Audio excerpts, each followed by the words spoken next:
please? Yes, ma'am. Okay.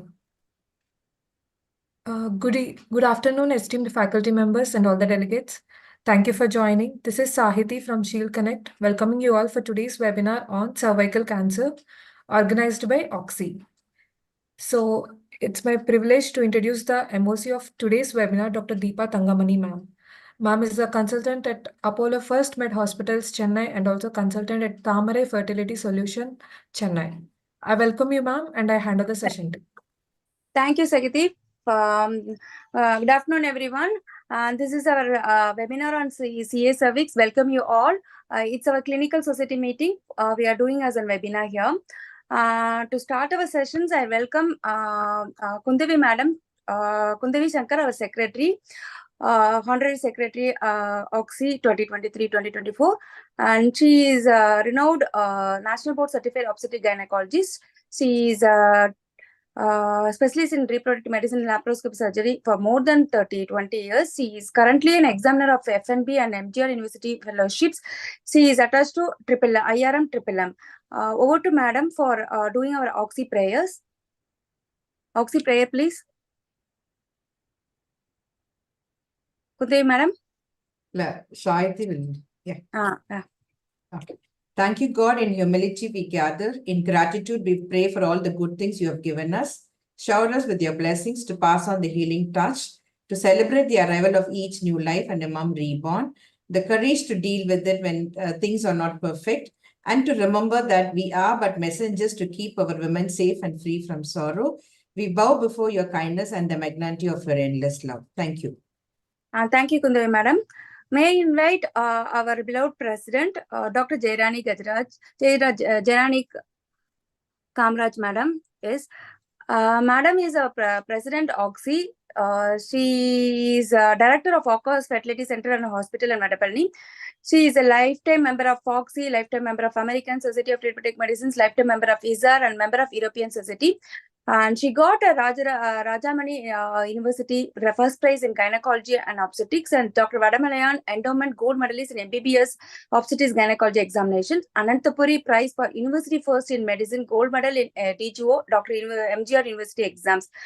She was an advisory committee elite for VAS, Society of Sexual Medicines, World Association of Sexual Medicines, and she is a president OGSSI.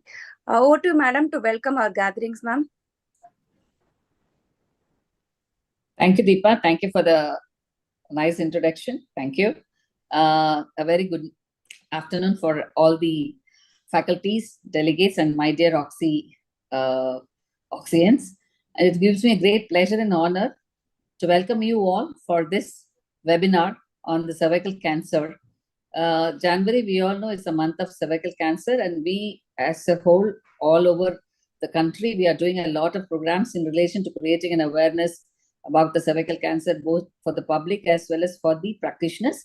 And we OGSSI have the pride and pleasure to have this program as a webinar to create knowledge among our practitioners regarding the cancer cervix. And we have today a very great speakers who will be speaking on various concepts of the cancer cervix by Dr. Sumati, who is a professor from KGH, and also Dr. Jayashree Narajan Madam, Jayashree Gajraj. All will be talking on various aspects of the cancer cervix, and we'll be having a wonderful panel which will be moderated by Dr. Anbu Subaya, and he will be talking on the panel, the precision of the diagnosis and the management of the cancer, early cancer, which is a very important strategic point that we as a practitioner should know when we are coming across cancer cervix. And at this juncture, I would like to impress or stand strong for all our gynecologists to encourage the HPV vaccination, which is a very important way of preventing the cancer cervix. And we as gynecologists should know about early detection as well as the complete correction, which is very important.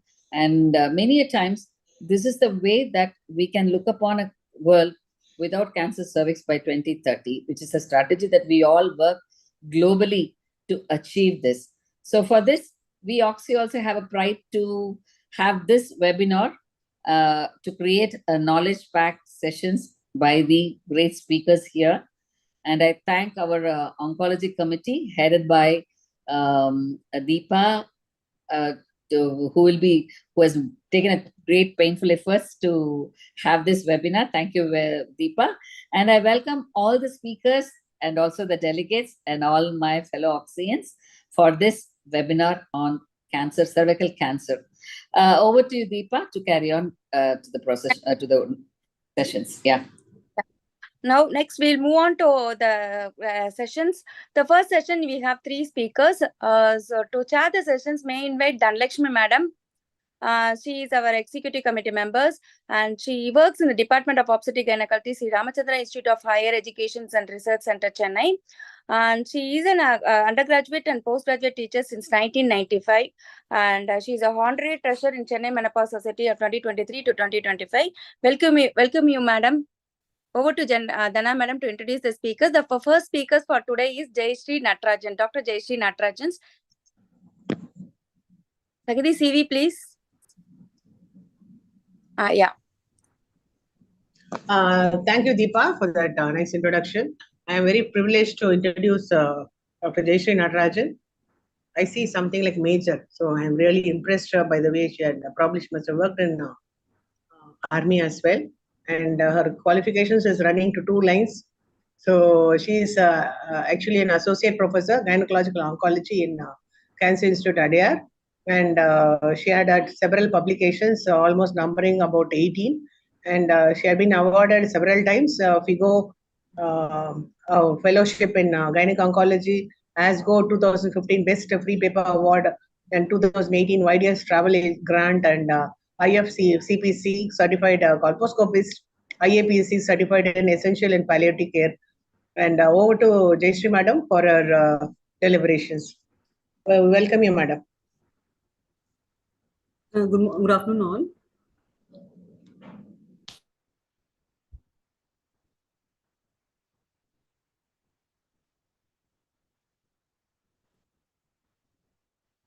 Wishing you all a very good afternoon. This time and again, maybe in this month, this must be my 10th or 11th talk on the same topic, the cervical cancer vaccination. And nothing new. We are not here to, not here to hold hands of the women who are very strong alone. We are here to help those women who doesn't have identity, who doesn't exist because of cervical cancer. In India, at least 200 women in a day die because of cervical cancer, which is equivalent to the number of women who are going in Airbus. When it happens as an incident, it is spoken much. When it has become a chronic problem, we leave it and we don't discuss it even anytime further. It's not a small thing. In a year,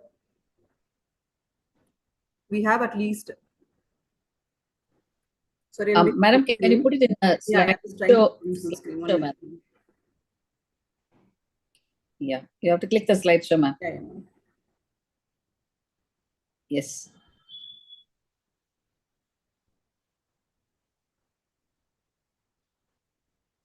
So our statistics is not very reassuring that we are anywhere close to the WHO targets by 2030. We have almost 1,23,000 women having this disease as a new case every year, and almost 77,000 plus women are dying of this cancer every year. This comes to 1/4 of the global burden of cancer. And we as a developing country have shown improvement in many aspects in health and education and women empowerment. But when it comes to cancer prevention, and when it comes to educating women about their health, we lack very badly. I mean, the cervical cancer statistics alone can be taken as an indicator of how women are empowered. We are educated, we are earning, but we are not in a decision to, we are in a position to take decision on what call we to take for our own health. And breast cancer is just stays next to and ahead of cervical cancer because this number is tremendously increasing. It is no less than any other disease. Cervical cancer has not slowed down. Cervical cancer has become second cancer just because breast cancer has increased in number. Cervical cancer still is in its major shoe. And majority of the women who comes to our hospital, like any of the cancer centers per se, are not in the early stage. And we all know that cervical cancer doesn't have any symptoms, and they doesn't produce much of the symptoms in pre-invasive or early stages also.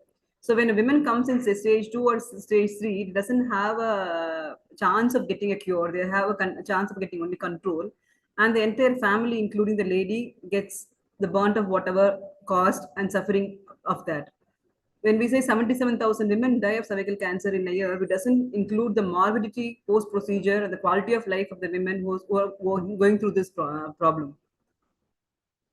This is the incidence rate through the various countries in this global chart. Those countries with the gray have a less incidence, and those who have darker blues have more incidence. And we are no better than any of the Southeast Asian regions or sub-Saharan countries. When we compare ourselves as a growing economy, this is not reflecting in this chart. When we compare ourselves with our neighbors who are underdeveloped economically also, we are not faring enough when it comes to cervical cancer incidence across Southeast Asian region.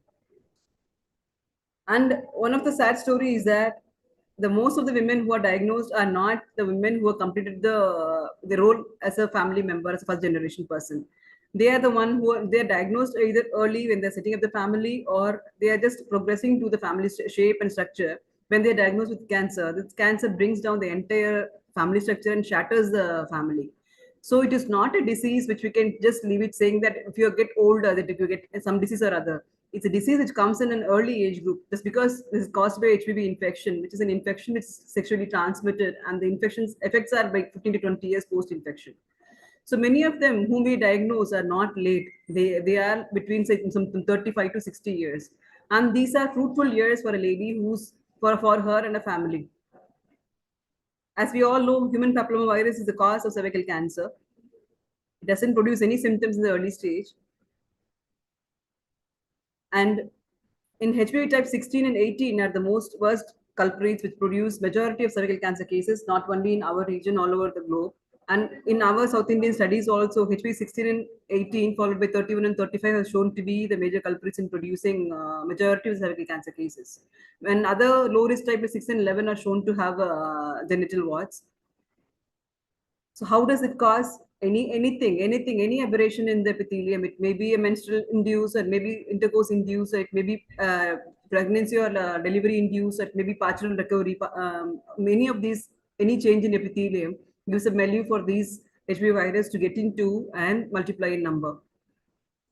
So we were doing screening with pap smears, and pap smears have, even with normal cytology, the risk of having a high risk HPV, which we know that can cause cancer at 16 and 18, is almost 5%. When pap smear says low grade lesions, 28.2% women can have a risk of HPV 16 and 18. That is, they may have a malignancy later. So almost 1/3 of women screened by pap smear may have a risk of cancer, but it would not have been warned by a pap smear report alone.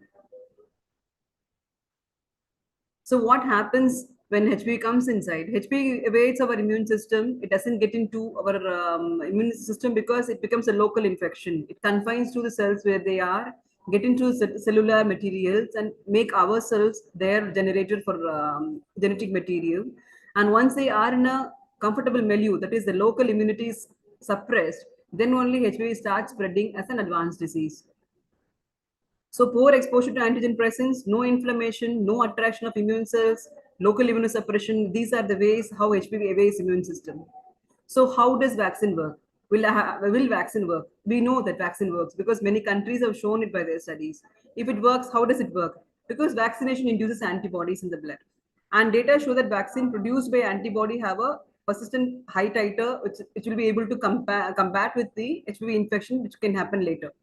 Even a lady who's exposed to HPV earlier, the antibodies produced by the injections can fight against the type 16 and 18, the main oncogenic viral types, if she is not exposed earlier to the infections. So when we are injecting the vaccine, we are giving the capsule of the vaccine as the L1 protein. It's the shell of the vaccine which we are injecting inside the muscles. So it escapes the local immune system and it goes through the proper cellular and humoral immune response and gives sustained immunogenicity in the body. So now we have a life course approach to cervical cancer. That is, a girl between 9 to 14 years should get the vaccine. And she should follow that with screening when she is in the right age. That is, at least by 35 years, she should go for a screening with HPV-based screening test. And it is not only the screening. Now we have vaccine plus screening, which will give us the 100% protection for cervical cancer. With this idea, the WHO has brought the 2030 targets for elimination of cervical cancer. With these girls, that is G, should get 90% vaccination. S, that is screening for 70% of the women. with a high throughput test, high performance test. By this we mean that we should screen with HPV, and 90% of women who are screen positive either have a pre-invasive disease or a malignant disease. They should go for get a proper management. That is treatment. So GST, girls vaccination, screening of women, and treating the treating those identified. The GST 90-70-90 is the target for 2030. This is the GST for us. So if we do vaccination, what it will bring in the society? There will be median reduction in cervical cancer incidence 2% by 2030. This may look a very small number. This may look as if we may not do anything with vaccination and screening. But if we do vaccination alone even, then by 2045, 42% of cervical cancer incidence will have come down. And in 2021, 100 years from now, 90% of the cases would be reduced. So this is an imaginary scenario with the current ratio of screening if we go on with vaccination. If we do proper screening and vaccination, even by 2045, we will be able to bring down the number to a considerable number, and we will be able to achieve the WHO goals of cervical cancer elimination, that is less than 4 per 1 lakh population. We had pap smear, we had BIA, we had HPV test now. Why not pap smear? Because it is sensitivity and specificity comparable. HPV has a very high throughput, so it gives a very high sensitivity and specificity. And if you screen with HPV, even once in a decade is even enough to screen a lady. And with the existing screening system, and if we add vaccine to it, what are the vaccines we have? We have Cervarix, but it's not available in the market now. The Gardasil vaccine, which is quadrivalent, Gardasil nonavalent vaccine, which has antibodies against 9 HPV serotypes, and Cervavac, our Indian-made Serum Institute-made quadrivalent vaccine, which it is also comparable to Gardasil vaccine, that is quadrivalent against the same serotype 6, 11, and 16 and 18, which has completed its phase 3 trials and which is on phase 4 trials now and already marketed. These are the available options. And the dosage is 2 doses for all these vaccines for girls who are less than 14 years and 3 doses for girls who are more than 15 years. That is 2 doses at 0 and 6 months. That is 3 doses, 0, 1 and 6 months. We don't have to insist much on that these vaccines are working, because we all know those. We have attended international conferences and we are into the message that vaccine is working. But Indian-made vaccine has shown its seroconversion rate comparable to the existing Gardasil vaccine. This has been published in the Lancet Oncology Journal in November 2023. That is the latest article. And the Lancet Oncology has appreciated our effort to bring a new vaccine in a country like India with a huge population, which will broaden the possibilities for cervical cancer control. WHO has even shown that a single dose is enough if we give a cervical cancer vaccine for girls between 9 to 14 years. This is the latest evidence. Why I'm saying this is, when as a policy maker, when the government implements vaccination, they may not go for a 2 or 3 dose vaccination, which is ideal situation. They may go for a single dose vaccination. So when a universal immunization program is rolled out for HPV vaccination, Tamil Nadu may be in the cohort of vaccine receiving states which receive only single dose. So we should understand that we have evidence enough to say that even single dose is enough. But as a practitioner, when we are giving vaccination as a prescription, it is the best way to give as per their age group, whatever is prescribed. Say less than 14 years, give 2 doses, and for those who are more than 15 years, give 3 doses. And this is a wonderful graph produced and published in Lancet in 2020. And this gives us different curves. So like what I said earlier, like same way, like with the existing screening scenario, if you don't do anything, what will be the scenario? Girls only vaccination, the scenario will be better. If you give vaccination and screening, it can bring down the incidence more. If you have both boys and girls vaccination and screening, then the cervical cancer incidence will tremendously come down, that it may not exist as a social health problem. So similar data have been come up with UK and Scotland also, that cervical cancer vaccination is very useful, and they have already published their data in the cohort of girls who have been vaccinated in their earlier stage. It is when they introduced the vaccination in 2006. They have a countrywide data saying that this vaccination has helped them to bring down the cervical cancer incidence. And this is the data from UK, and we all know that, and for years we know that UK had a call recall system for vaccination, for screening. And with that, even they could only bring down the number of cervical cancer patients from their 30s and 40s to 14 to 16s. But when they introduced vaccination, as the coverage increased, they have shown that there is tremendous decrease in the incidence of cervical cancer. We can see from these graphs that not only the developed countries, some of the developing countries and underdeveloped countries have also implemented vaccination. It's high time that we have to implement vaccination. This is not new. This vaccination recommended in CDC. This vaccine has been recommended by IAP as a recommended vaccine. And this vaccine has been recommended by FOXI, and the FOXI GCPR published in 2018 clearly says that we are for vaccination. We want us to go ahead with vaccination. We have no doubts in that. Then what prevents us from vaccinating? The cervical cancer has become an intersectably complicated problem. That is, one side we say it is sexually transmitted infection. So people have an opinion that only for women who are sexually promiscuous this infection can happen. We are not sure how it is spreading. Even in labs, this virus has a very high rate of contamination.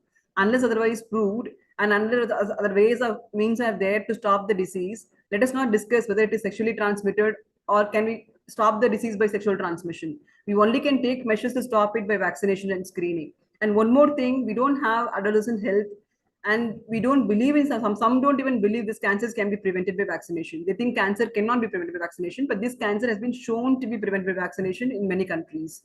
And when we go to field and speak to people, like when you say HPV and sexual transmission, they immediately get the fear of HIV and AIDS. They say, no, we are not for any vaccination. We don't want to get into this topic even. So why should we talk now? People are not aware about tremendous disease burden caused by cervical cancer. People may lack accurate information about the natural history, detection, and treatment. Many women and parents have not been told about cervical cancer and don't even recognize the vaccines and screening are available. The women at risk who are poor, who are at risk of this vaccine, the infection, doesn't have any idea, doesn't have any information regarding the vaccination or screening. So for the question, does vaccination works? Yes, we know smallpox is in history and polio is eradicated, and the number of communicable diseases in the immunization chart, as you all know, have been controlled. When it comes to cost and safety, we should go for safety, not the cost.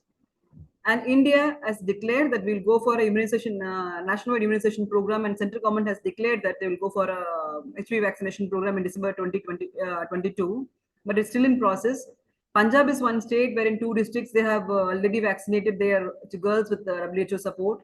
Sikkim is another state where they have entire state is vaccinated, though it is a hilly terrain and it's difficult to vaccinate. They have achieved this goal and they're still persisting with their annual vaccination also. And this vaccine has been shown to be cost effective by various studies. So let us deal by being a part. And even in India, even in Tamil Nadu, even in Chennai, some centers like there's social help society is there called Sankalp, which is working in Tiruvallur, and they are at their level. They're vaccinating say 100 to 150 girls in their center. And there's Andhra Mahila Sabha in Vesanagar at their region. They're vaccinating 100 to 150 girls at their capacity. And this is not the thing which we want. We all have intentions. And giving a vaccine free of cost or giving a vaccine as a camp is not going to work. Giving the information and propagating the information that this vaccine will work and this vaccine has to be taken, and the availability of vaccine at every place where a girl will reach, say a gynecs clinic or a peds clinic, then only this vaccine will reach the person who needs it. Otherwise, calling for a camp or talking over and over again about the efficacy of the vaccine and it will not help. We all should boldly display that this vaccination is available in our place and we should have vaccines. Whenever a girl comes to us, we should be able to vaccinate. This will bring the new change which you want in the existing scenario. So we should have a high coverage of the population at risk, and we should vaccinate girls. For this, we should give the information. When we display this in our clinic and in our workplace, when we convey these messages to medical students and nursing students and all and our resources, then only it will be fastly propagated. And when whoever is screen positive, when we screen, they should be treated. Many times the fear is like, what will I do when I do a screening? To start a screening in my place, if I get somebody screen positive, what will happen? We should have a linkage chain by which we vaccinate and we screen, and somebody screen positive, we should be able to guide them to the right place for that. With this, we'll be able to reach really the WHO goals of 2030. It's not a big milestone, but it's a milestone with a lot of inhibition. if we remove the inhibition, not even 2030, even by 2025, even we can achieve the goals of WHO. And as a institute concerned for women, with the started with the Women India Association initiative, Cancer Institute has started its vaccination program in Viluppuram, and the plan is to go ahead with vaccinating the entire girls cohort in Viluppuram. And we have launched this program along with the Rotary and NHM, and we have our vaccination brochures, and we have a vaccination email ID. And any queries regarding HIV vaccination, feel free to mail me. And it's a topic close to my heart, so I'll reply back at any time. And this is my personal number. So any call and or any message or any mail will I can help. I mean help you in getting the material or in or the vaccine for your clinics. Thank you. Thank you, ma'am. Even though we are hearing it for umpteen number of time, every time we get, we feel guilty also, like not getting this adequately amongst population which is attending us as general gynec patients. I think we should maybe prominently display those boards which are HIV vaccination, and in a private, very difficult to. We'll have to take that permission. Everything is there. I think we should go headlong into creating awareness first. Creating awareness is the first step. We all will do it, and we take a vow to do it today.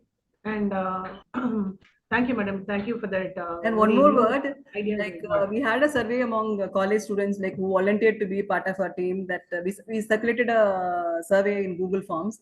We asked them what stops them taking vaccine, and whether it's money, the cost of the vaccine, or what the ideas about sexual transmitted disease, or idea about the vaccination, and what they said. The majority of them told the hesitancy is because they don't know about it. They don't have any idea about it. If we just propagate the idea this vaccine is existing and vaccine will be useful, I don't think money should be a problem to take a vaccine at this day when girls are more aware what is their priority. Thank you. Thank you so much, ma'am. And I'm very happy to introduce next speaker, Dr. Sumati. She's going to talk on beyond pap smear, and she's a very good friend of mine and always been associated with the OGSSI programs. And she's a director, faculty in charge of Institute of Social Obstetrics and Government Kasturba Gandhi Hospital, that is fondly called as KGH or Gosha Hospital, and State Nodal Officer for Emergency Obstetric Care, Government of Tamil Nadu. Over to you, madam. Let us get enlightened with your topic. Thank you, Dr. Dana, for making me part of this program.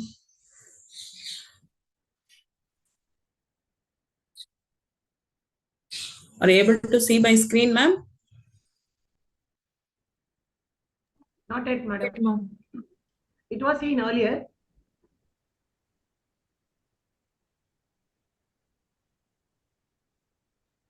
Ma'am, are you able to see? No, ma'am. No, madam. It was seen earlier when we were about to introduce you. No, Sumati. First slide. No. Actually, it is seen. Madam, unshare and then share again, madam. Huh? Come out and then share again, madam. Put it as unshare. On top, you will be seeing one icon. Yeah, I'm able to see my screen. Ma'am, please click on share screen option, ma'am. Yeah, I've taken that. And then click on share.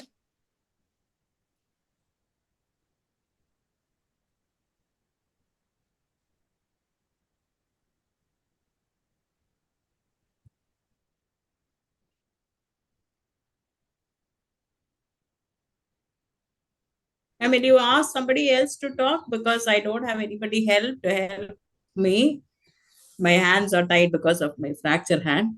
So you just ask somebody. I'll just call my somebody. Ask the next speaker to talk, ma'am, before I could make some arrangements. Okay, ma'am. Okay.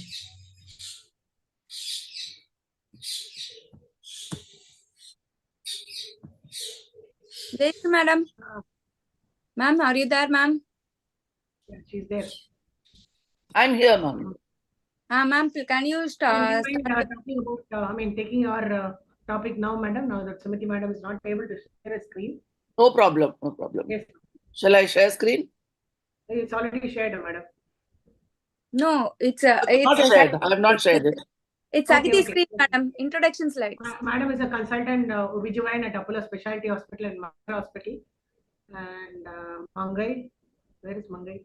Okay. This was a older one, madam. Yeah, that's what I'm understanding. Yes, ma'am. Past president of OGSSI and past president of CMS as well. Yes, ma'am. Over to you, ma'am. Let us hear about how to tackle early cervical cancer from madam.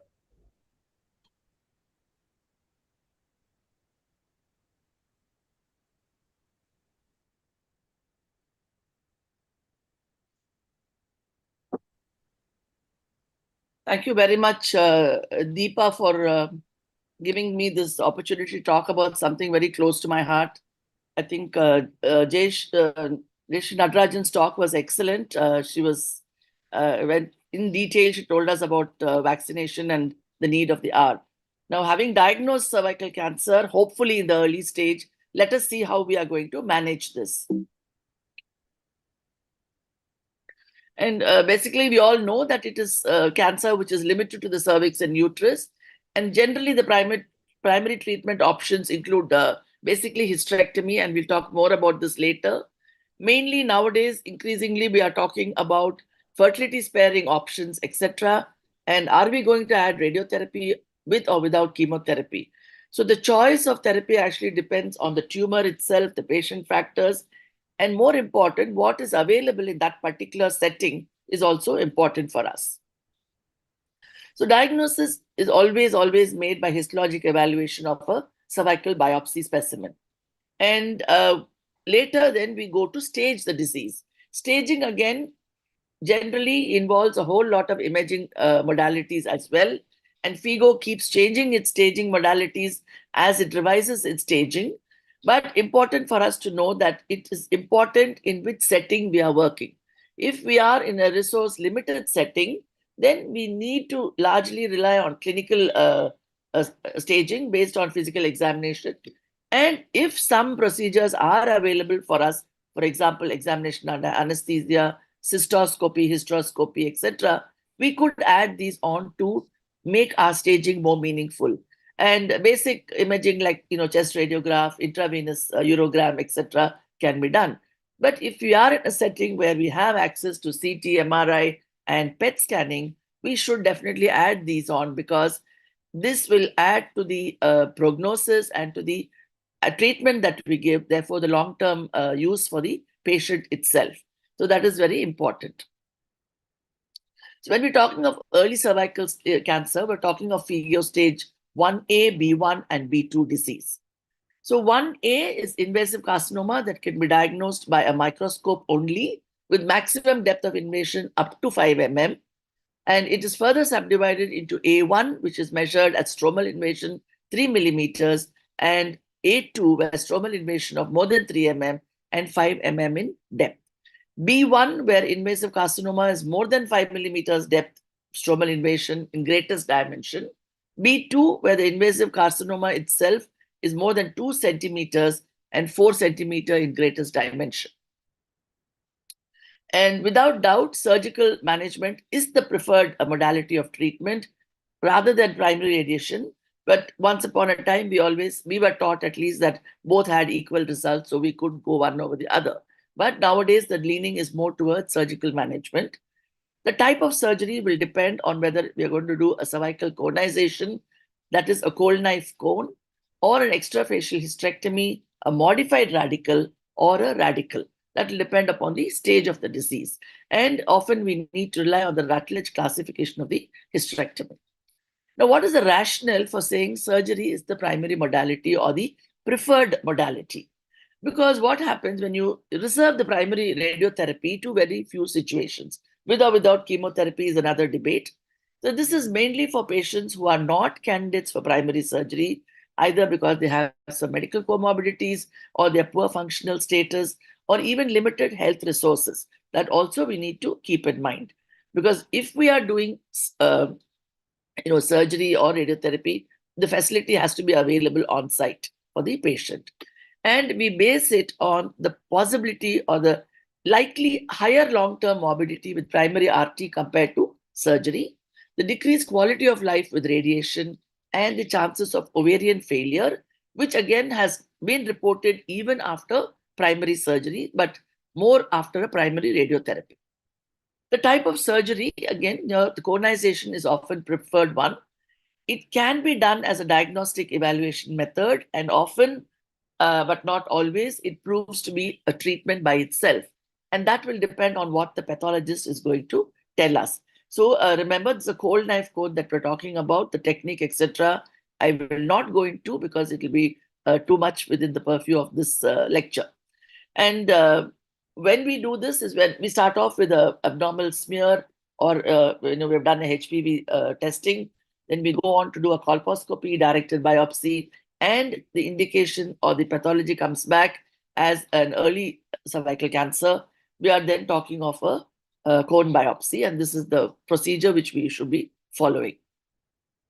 It's also very useful in treatment for patients who wish to preserve their fertility. And generally, I think the woman has a right. If you feel justified that conization is sufficient, then she has a right to choose. There is no need to force her to go in for even for a simple hysterectomy. Stage A1 cervical cancer, no evidence of lymphovascular space invasion on the conization specimen. The management will depend upon the margin status.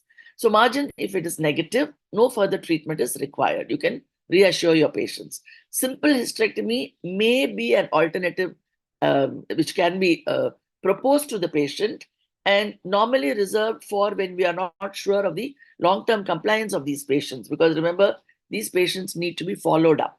So if you feel they will not come back, then it is not wrong to go in or offer a simple hysterectomy.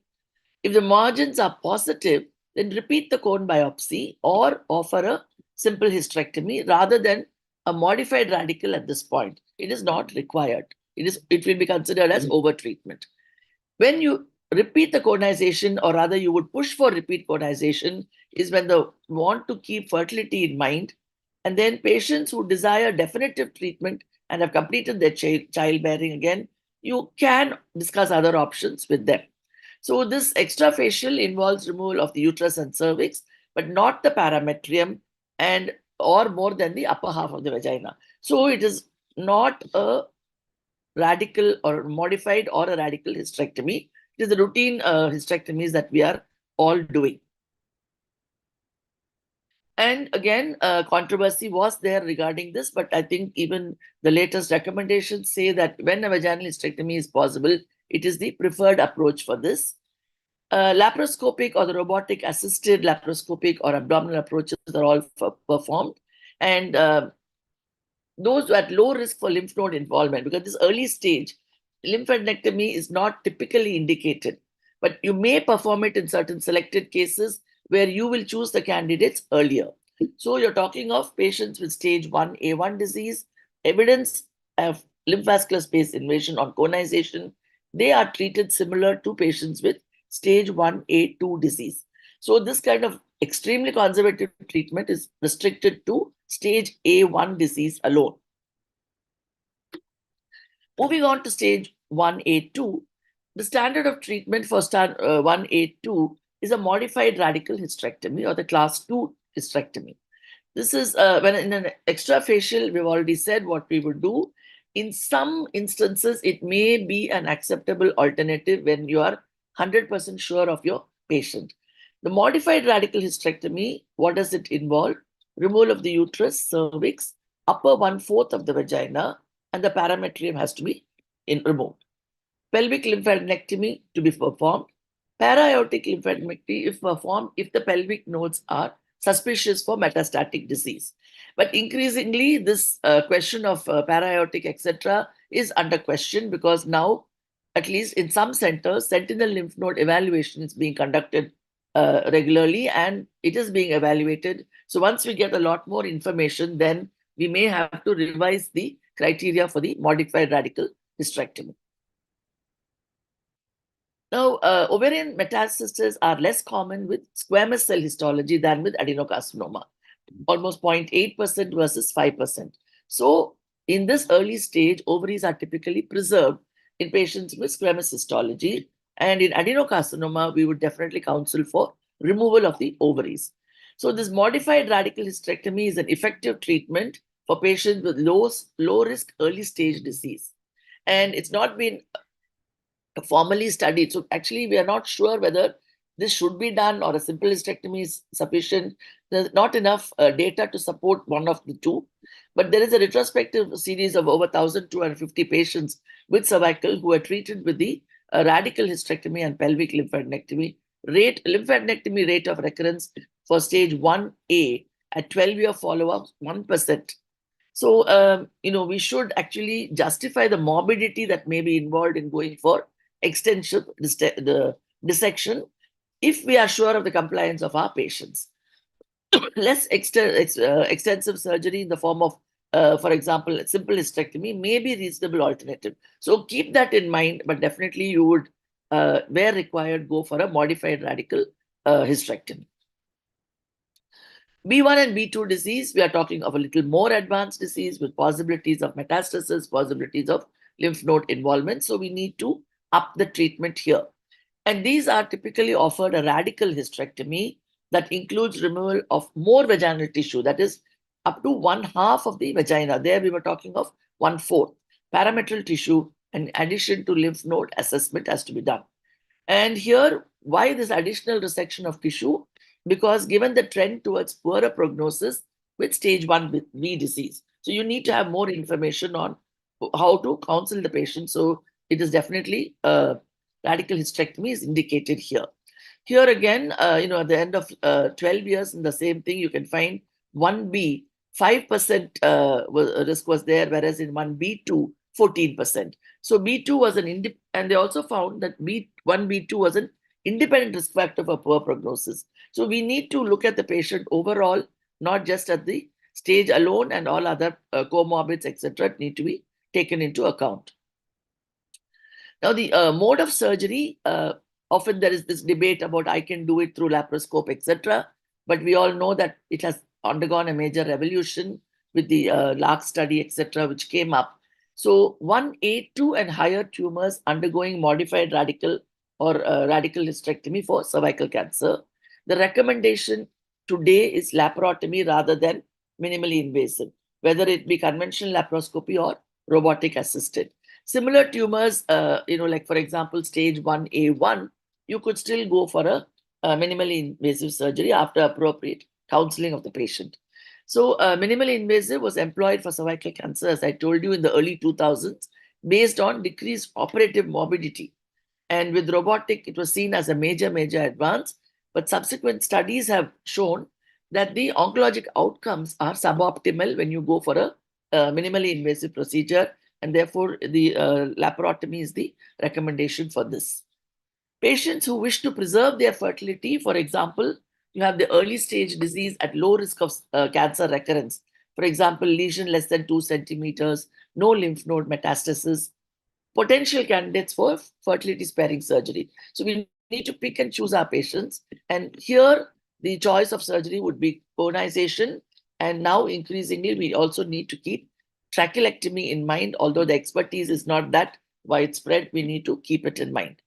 Patients who are not surgical candidates, to undergo surgery due to, for example, medical comorbidities or poor functional status, they should receive primary radiotherapy, despite all the advantages of primary surgery. Now, some of them may actually recommend chemoradiation, but we don't have enough data to demonstrate that the benefits of chemoradiation versus the increased morbidity of treatment in patients with early stage disease. So whether you want to give it or not, again, you have to individualize. What kind of radiotherapy is usually external beam radiotherapy? Up to about 45 grays is an average. But the actual dose will be calculated using simulation with the MRI or a PET scan, etc. are used as adjunct imaging to work out the dosage. So you actually have to look for presence of extent of parametrial involvement, bladder, rectal invasion, etc. We need to. And when you feel any of these are there, they are actually boosted with the external beam radiation. So you have to give this. Brachytherapy is used to give the final dose to the cervical, the primary area itself, up to a total of 80 gray. And what we are talking of here is the primary radiotherapy. That's why these high radiation doses are spoken of. And usually it's a fractionated one. And larger volume cervical tumors, they even go up to 87 gray. Now, the inferior border should be a minimum of 3 to 4 centimeters from the tumor. And this can be aided by placement of a marker, which can be visualized when they are giving the radiotherapy. And again, presence of distal vaginal disease in the lower third of the vagina places the lymph nodes at risk. So when we have disease there, then we are looking at the including the lymph nodes, the inguinal regions also in the treatment field. So adjuvant, usually now radiotherapy is normally or more often spoken of as an adjuvant treatment for early cervical cancer when primary modality of surgery treatment is surgery. So you have final pathologic findings suggest that they are at risk for recurrence. So in that case, you think of this. They are then classified into the intermediate risk category. And here, if the patient has absence of comorbidities, then chemoradiation rather than radiation therapy or chemotherapy alone. And now I think the trend is more towards chemoradiation. And the final pathologic criteria, you have many different criteria are used.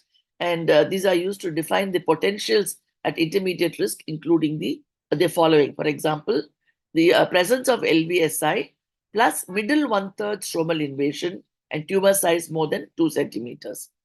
Presence of LVSI plus superficial one-third stromal invasion, tumor size more than 5. When there is no LVSI but deep or middle one-third stromal invasion and tumor size more than 4. So these are all definite indications.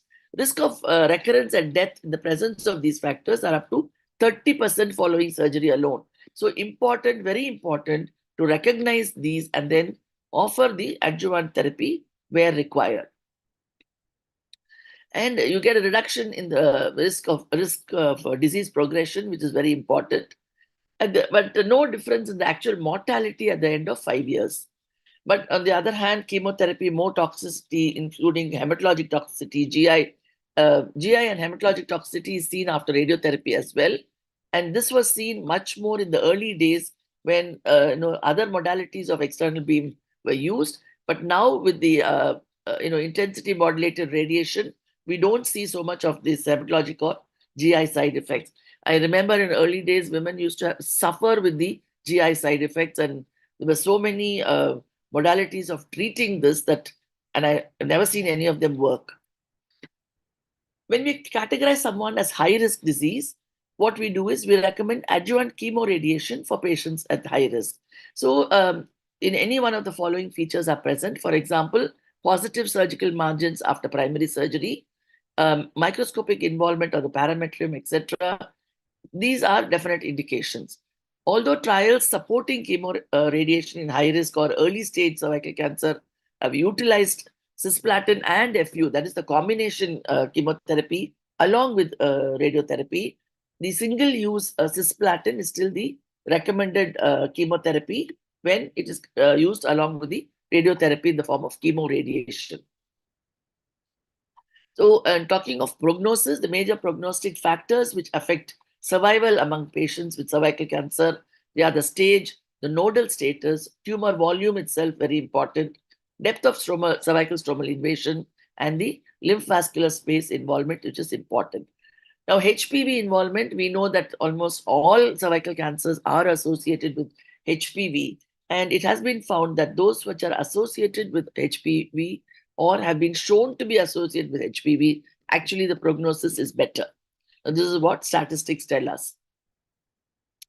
Need for surveillance, without doubt, any cancer, it is important to stress on this post-treatment survival. And the effectiveness has not actually been well studied because many are lost to follow-up after so many years. But the main goal of the surveillance is actually to detect those recurrences that may be amenable to treatment when you detect them, or more amenable to curative therapy.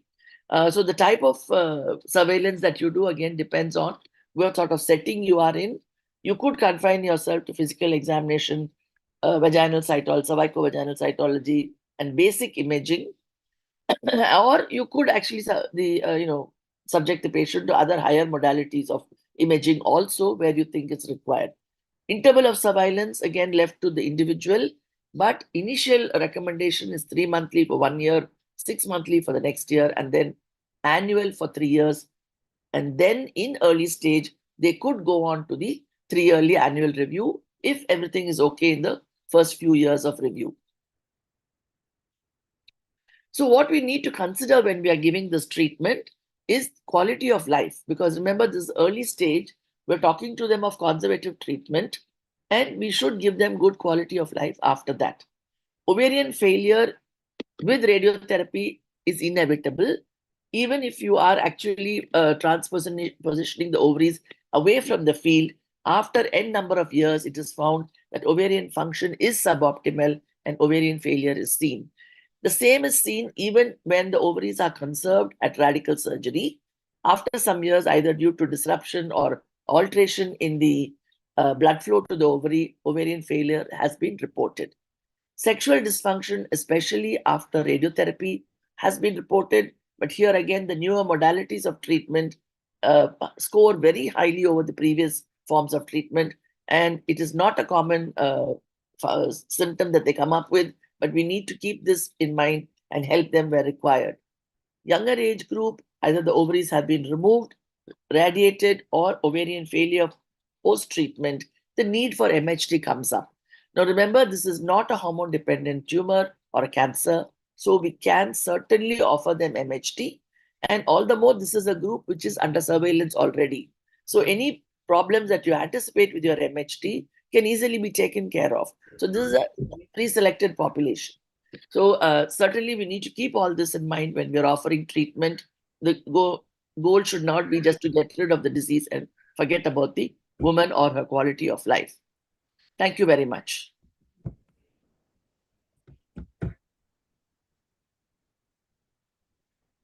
Thank you, madam. Thank you for that elaborate lecture on early stage cervical cancer. And it puts us in a lot of dilemma, especially because this comes in very young people at times. So if they are completed family around 40 years, then there's no hesitation in doing the surgery that is needed for that age. But if they're younger, then you are in a dilemma. And then you have to discuss the option, even though conservative surgery is the definite surgery for cancers, any cancers for that matter. It's only a temporary stopgap. But in the long run, they have to have a definite surgery in the long run. And thanks, madam, for bringing out all the points in cervical cancer, early cervical cancer in the early stages management. And can we have Madam Sumati, madam, are you able to share your screen, madam? Are you able to not to see?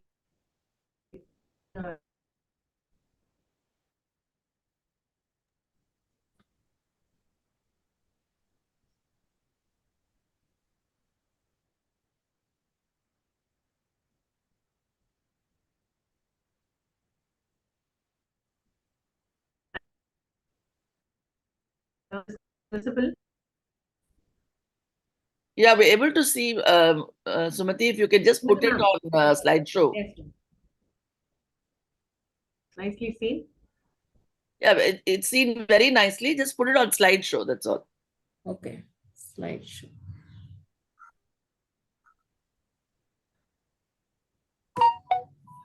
Okay, madam, you can go to the next slide. The internet connection is slow. Yeah. It's okay. Just go ahead with this. No problem.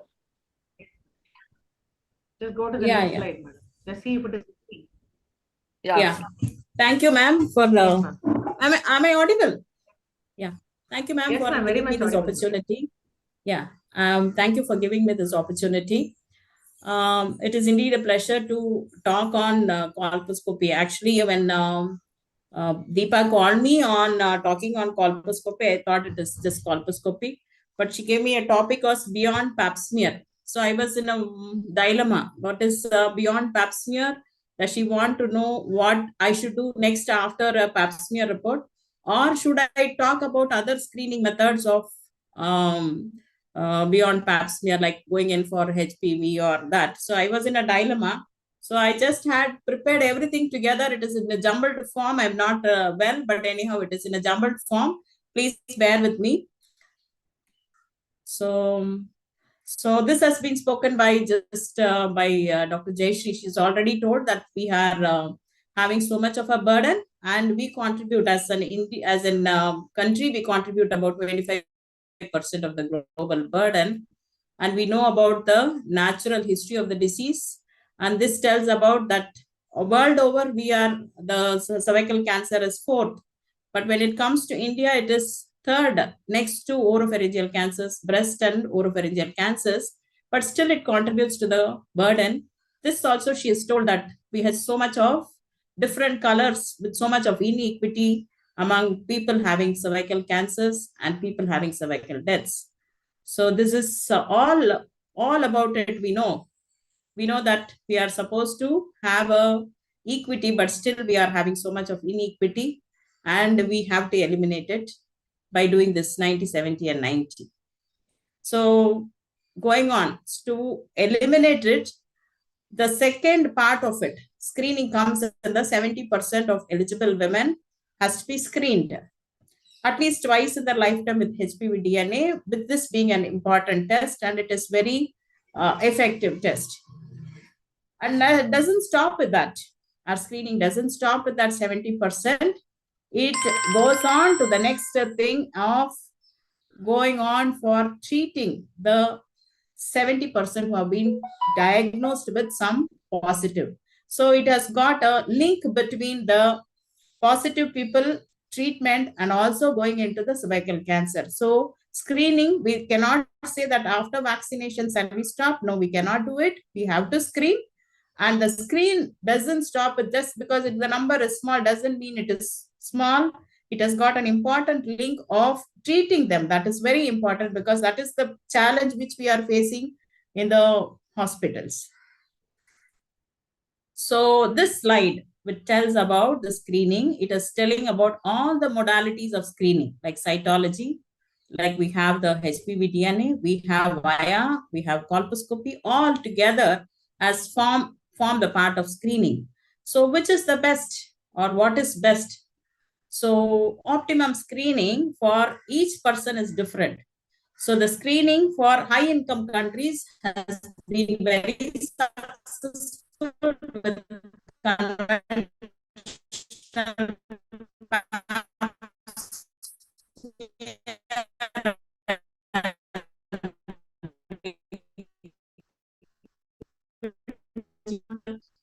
they were is. This is population. We have the screening tests. We have different frequency of screenings. We have triaging. We have treatment. All has to be matched with resources, and we are finding it difficult.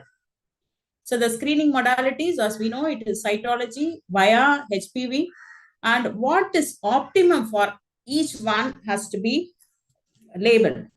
So what is optimum for us as per the WHO is HPV DNA, because it has got a high degree of sensitivity, it is reproducible, it is objective, and because of that, the screening intervals can be delayed. We can prolong the screening intervals. So the number of people who can be screened will become positive, and other things is going to reduce the burden. But the problem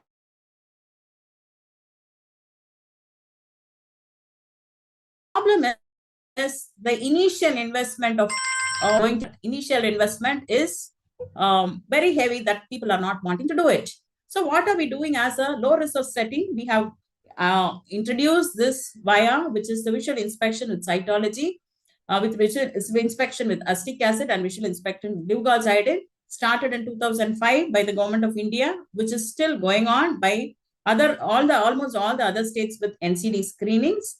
And what do we do after that? So we have a positive result, and what do we have after that? That is the place where the link is stopped. And after that, people are going here and there, and appropriate places not being seen. So with the enough of evidence, enough of evidence of VIA screening in the government institute, I just want to stress what is the sequelae of all these things. I just want to share what is happening in our institute and what is happening in the country. So this, you can see that when you see the various modalities of screening, the conventional modality of screening, the sensitivity is 44%. When you go in for the methods of screening with specificity is very high. Whereas with liquid-based cytology, you have an increase in the sensitivity and specificity. When you go in for a HPV DNA, the sensitivity and specificity high. When it is visual inspection, the specificity and sensitivity is around 45 to 50%, or sometimes it goes around to 60%. So when you have all these things, we have different modalities, but what do we do is consistency is one what is necessary. If whatever be the method of screening, we need to have a consistent way of screening, and the link between the screen positive women to the further modality of treatment is important in the management. So this is the important slide. The link between screening, diagnosis, and treatment is critical. This is the point which I want to convey is the message for today is if you have a screen positive people, diagnosis and treatment is very important for all the pre-invasive people, cancers, as well as when you diagnose a positive person, there also the diagnosis and treatment and the 90% of it should be covered properly so that we have a success the reduction of the cervical cancer.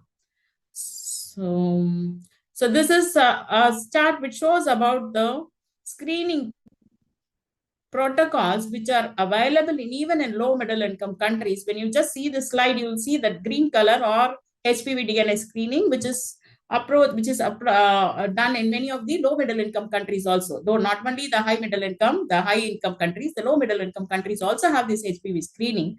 And via screening is followed in many of the low income countries, part of Africa. When it comes to India, I just want to highlight that Tamil Nadu has got a high way of screening with via screening, and that is the blue thing which is there. So a structured via screening program has been implemented in 2005, and it has been successfully going because of the various challenges which was being faced. One is infrastructure, provision of infrastructure, then training of the paramedical people, training of the doctors. All this was possible only because of the screening program which has been done. So this all started. How did it start? How did the government help us, or how did the government agree to this? This started with a study, Dindikal, the Umbilici, where they said that there is a reduction in the incidence of cervical cancer and also in the incidence of death due to cervical cancer by the study, and the government was convinced by the study which was done by the Cancer Institute, published in Lancet, and this started our journey of cancer screening in KGH.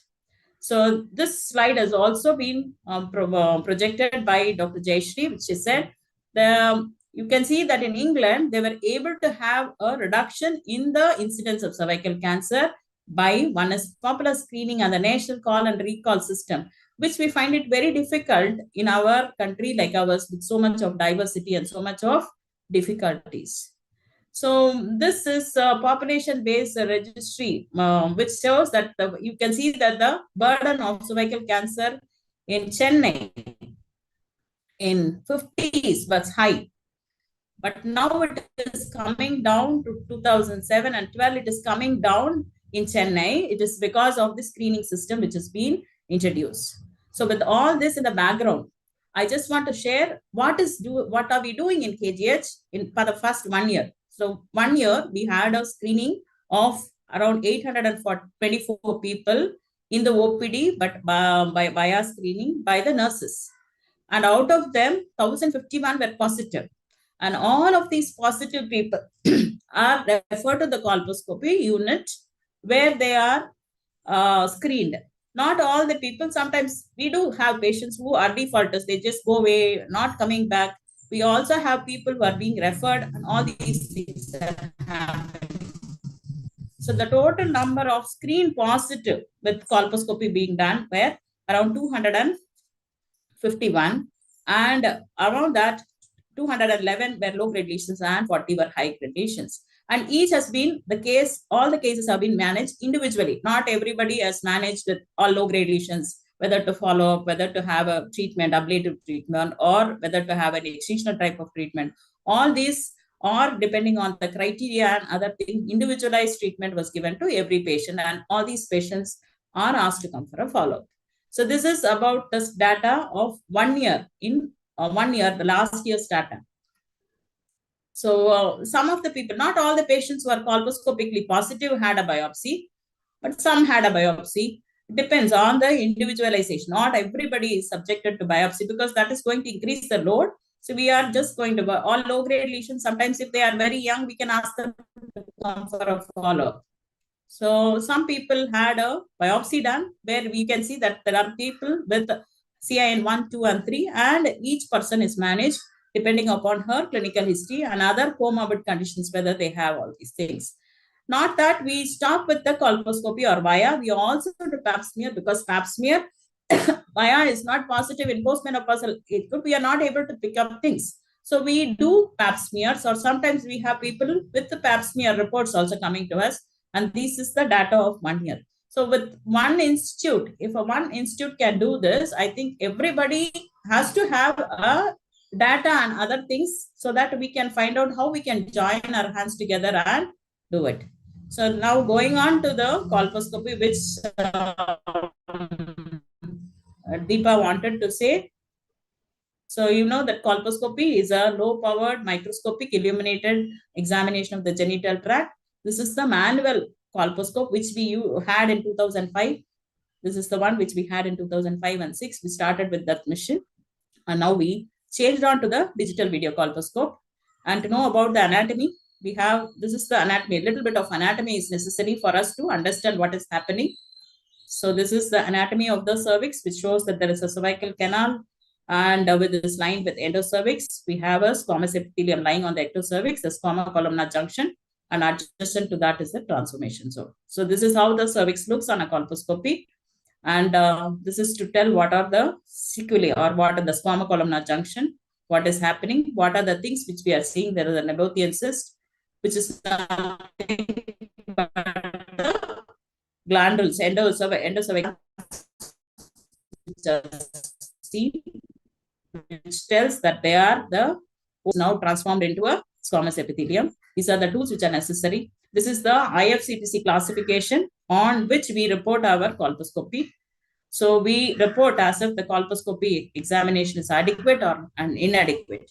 We say it is adequate when you are able to see the squama columnar junction and the transformation zone. If you are able to see the whole of the transformation zone, the colposcopy is adequate. If you're not able to see due to various reasons, maybe because of inflammation, maybe because of atrophy, maybe because of bleeding or other problems, we say it is inadequate. And in that case, we are not able to certify the cervix. So this is an adequate cervix where you are able to see the squamous epithelium, the columnar epithelium, the squama columnar junction in the blue, and the transformation zone between the blue and the yellow lines with the Nabothian cysts on. So this is inadequate where we are not able to see, because we are not able to see the squama columnar junction, the scarring, the movement, the cervix is not looking at you, it is at one side. So we have a transverse vaginal septum making it inadequate. Here there is slough. So this is how we report as per the nomenclature of IFCPC. So this is about the transformation zone, which says that is the squama columnar junction, columnar epithelium red, squamous epithelium pink, and just adjacent to that or centripetal to that, we have the transformation zone. So cervix is obscured with blood, so you say it is inadequate because of the squama.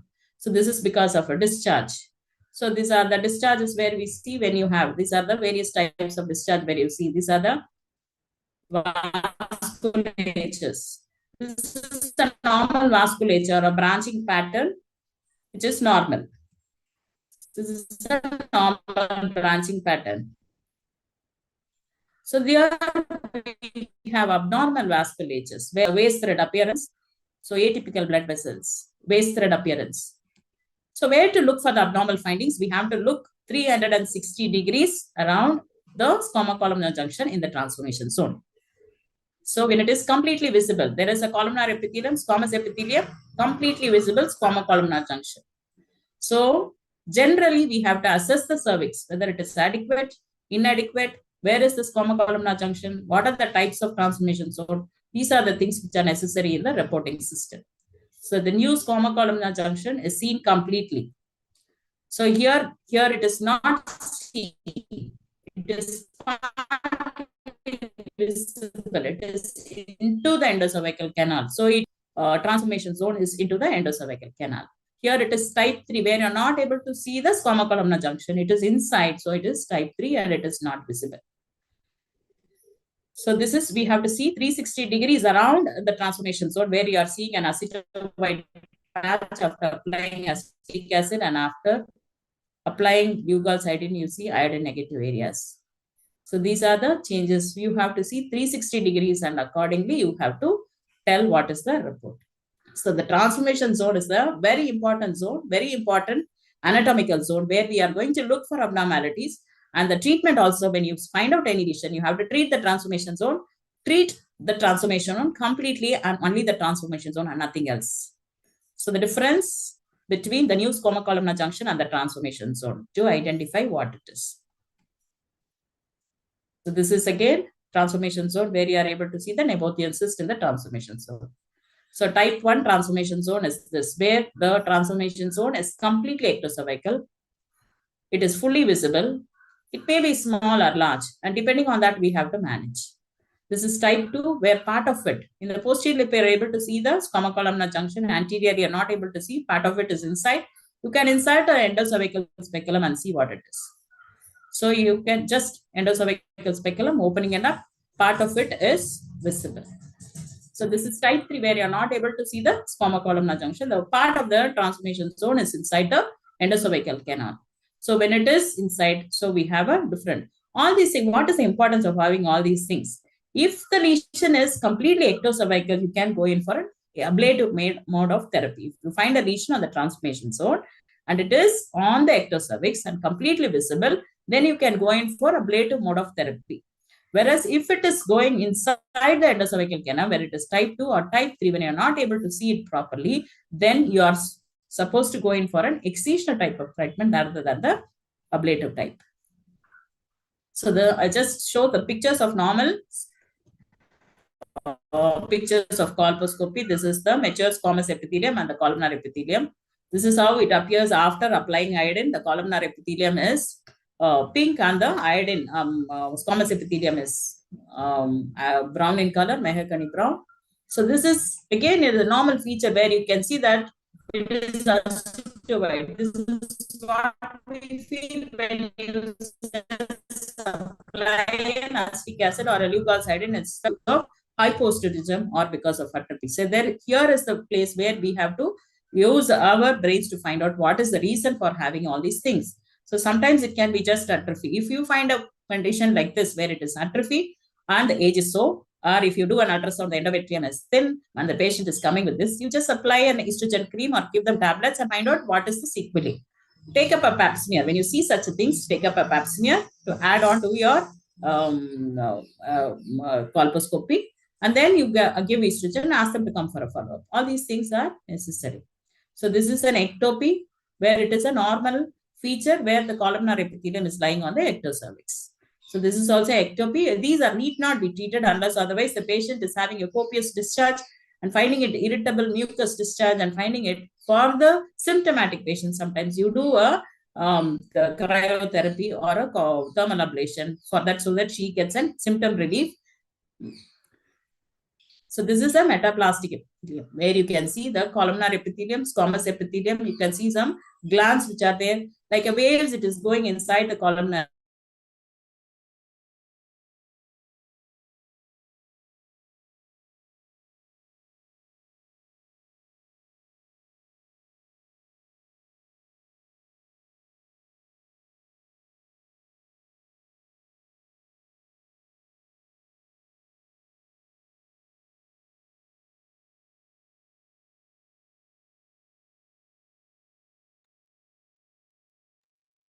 Sumati, we're not able to hear you. This is metaplastic.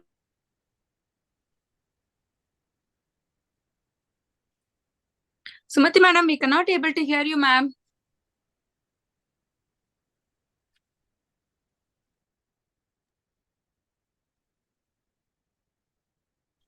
Sorry, I think Sagiti, Yes, ma'am.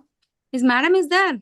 Yes, ma'am is there, but What ma'am happened is again was trying I- to share, I guess. Sumati, ma'am? Madam, you are muted, Ma'am, ma'am. kindly unmute, ma'am. Ma'am, unmute, ma'am. Sumati, ma'am, please.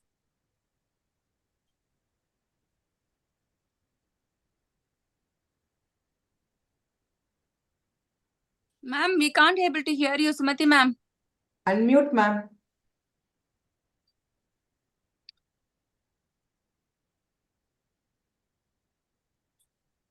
I think we have to ring up and tell her probably.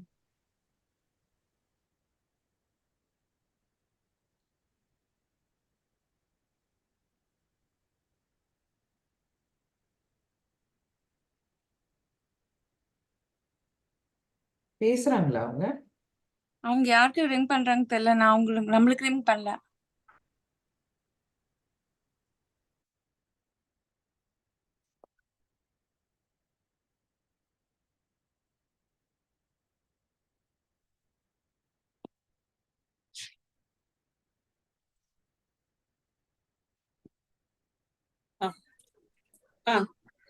வருதா?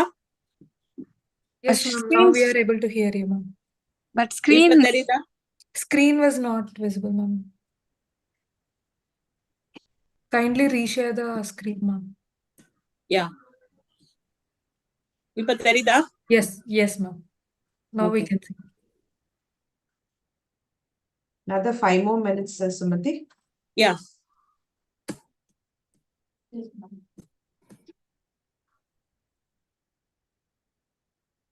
So this is how it looks with the metaplasia. I'll just show some slides of the high-grade lesions.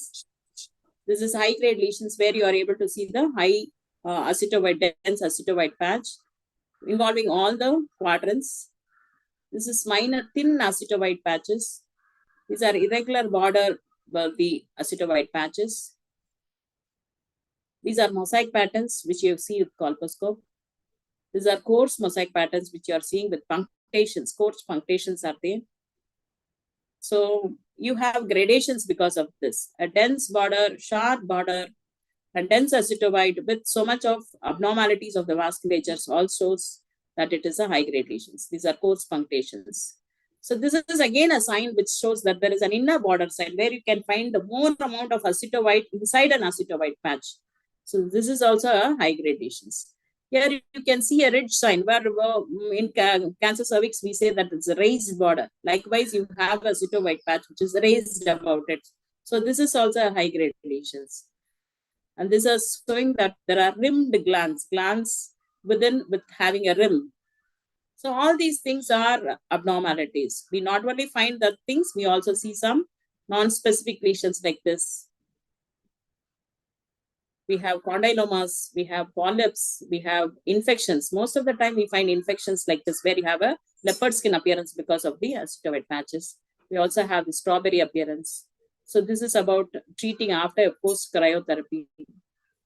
So what do we do? After this, we have a squeeze score where we find out what is when you find a positive lesion, after that, we just score it by having these points, which is a sweet score, which tells about what is the gradation of it.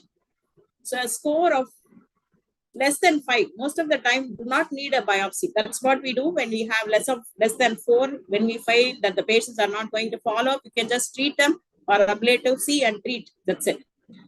But when you have a score of 5 to 7, we always do a biopsy and find out what it is, whether it is a high-grade lesion or a low-grade lesions. And depending upon most of the high-grade lesions, we always go in for an excisional method of treatment, that is a LEDs.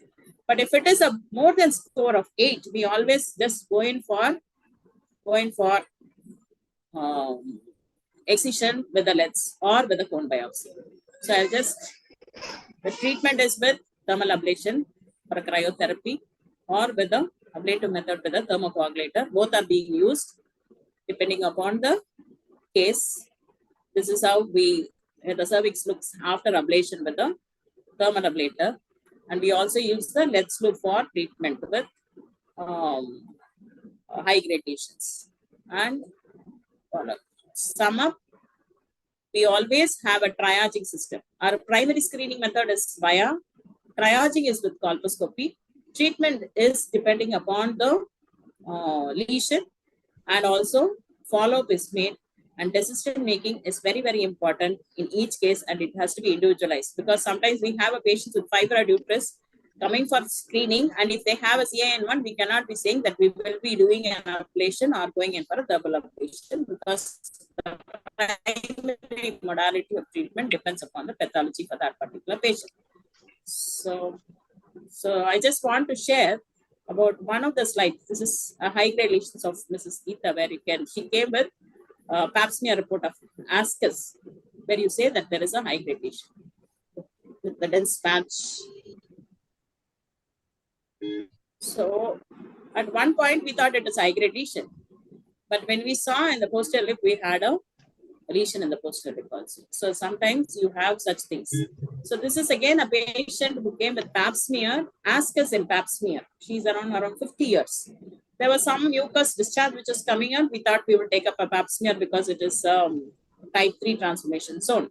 When we just took a pap smear using the cyto brush, we saw some growth coming out of that. So it turned out to be an endocervical cancer, and the further was that we had a management with the staging laboratory also on radiotherapy subsequent. Sometimes you have some things like this coming on. This is a squamous cell carcinoma in pap smear. When it comes, you will just see the polyp and hypoestrogen in some features. We are not able to come to it. In such cases, when you have difficulty in diagnosis, we go in for a 4-quadrant biopsy. So this is about, I'll just share 2-3 cases. Is it okay? Ma'am, shall we, we'll wind up, ma'am, please, because it's time up. We have Okay. panelists are waiting, so we'll ask the individuals to ask their questions in the question answer sessions, so we can answer them separately. We can answer them separately, Okay. ma'am. Thank you, ma'am. It was a very nice presentation. Okay.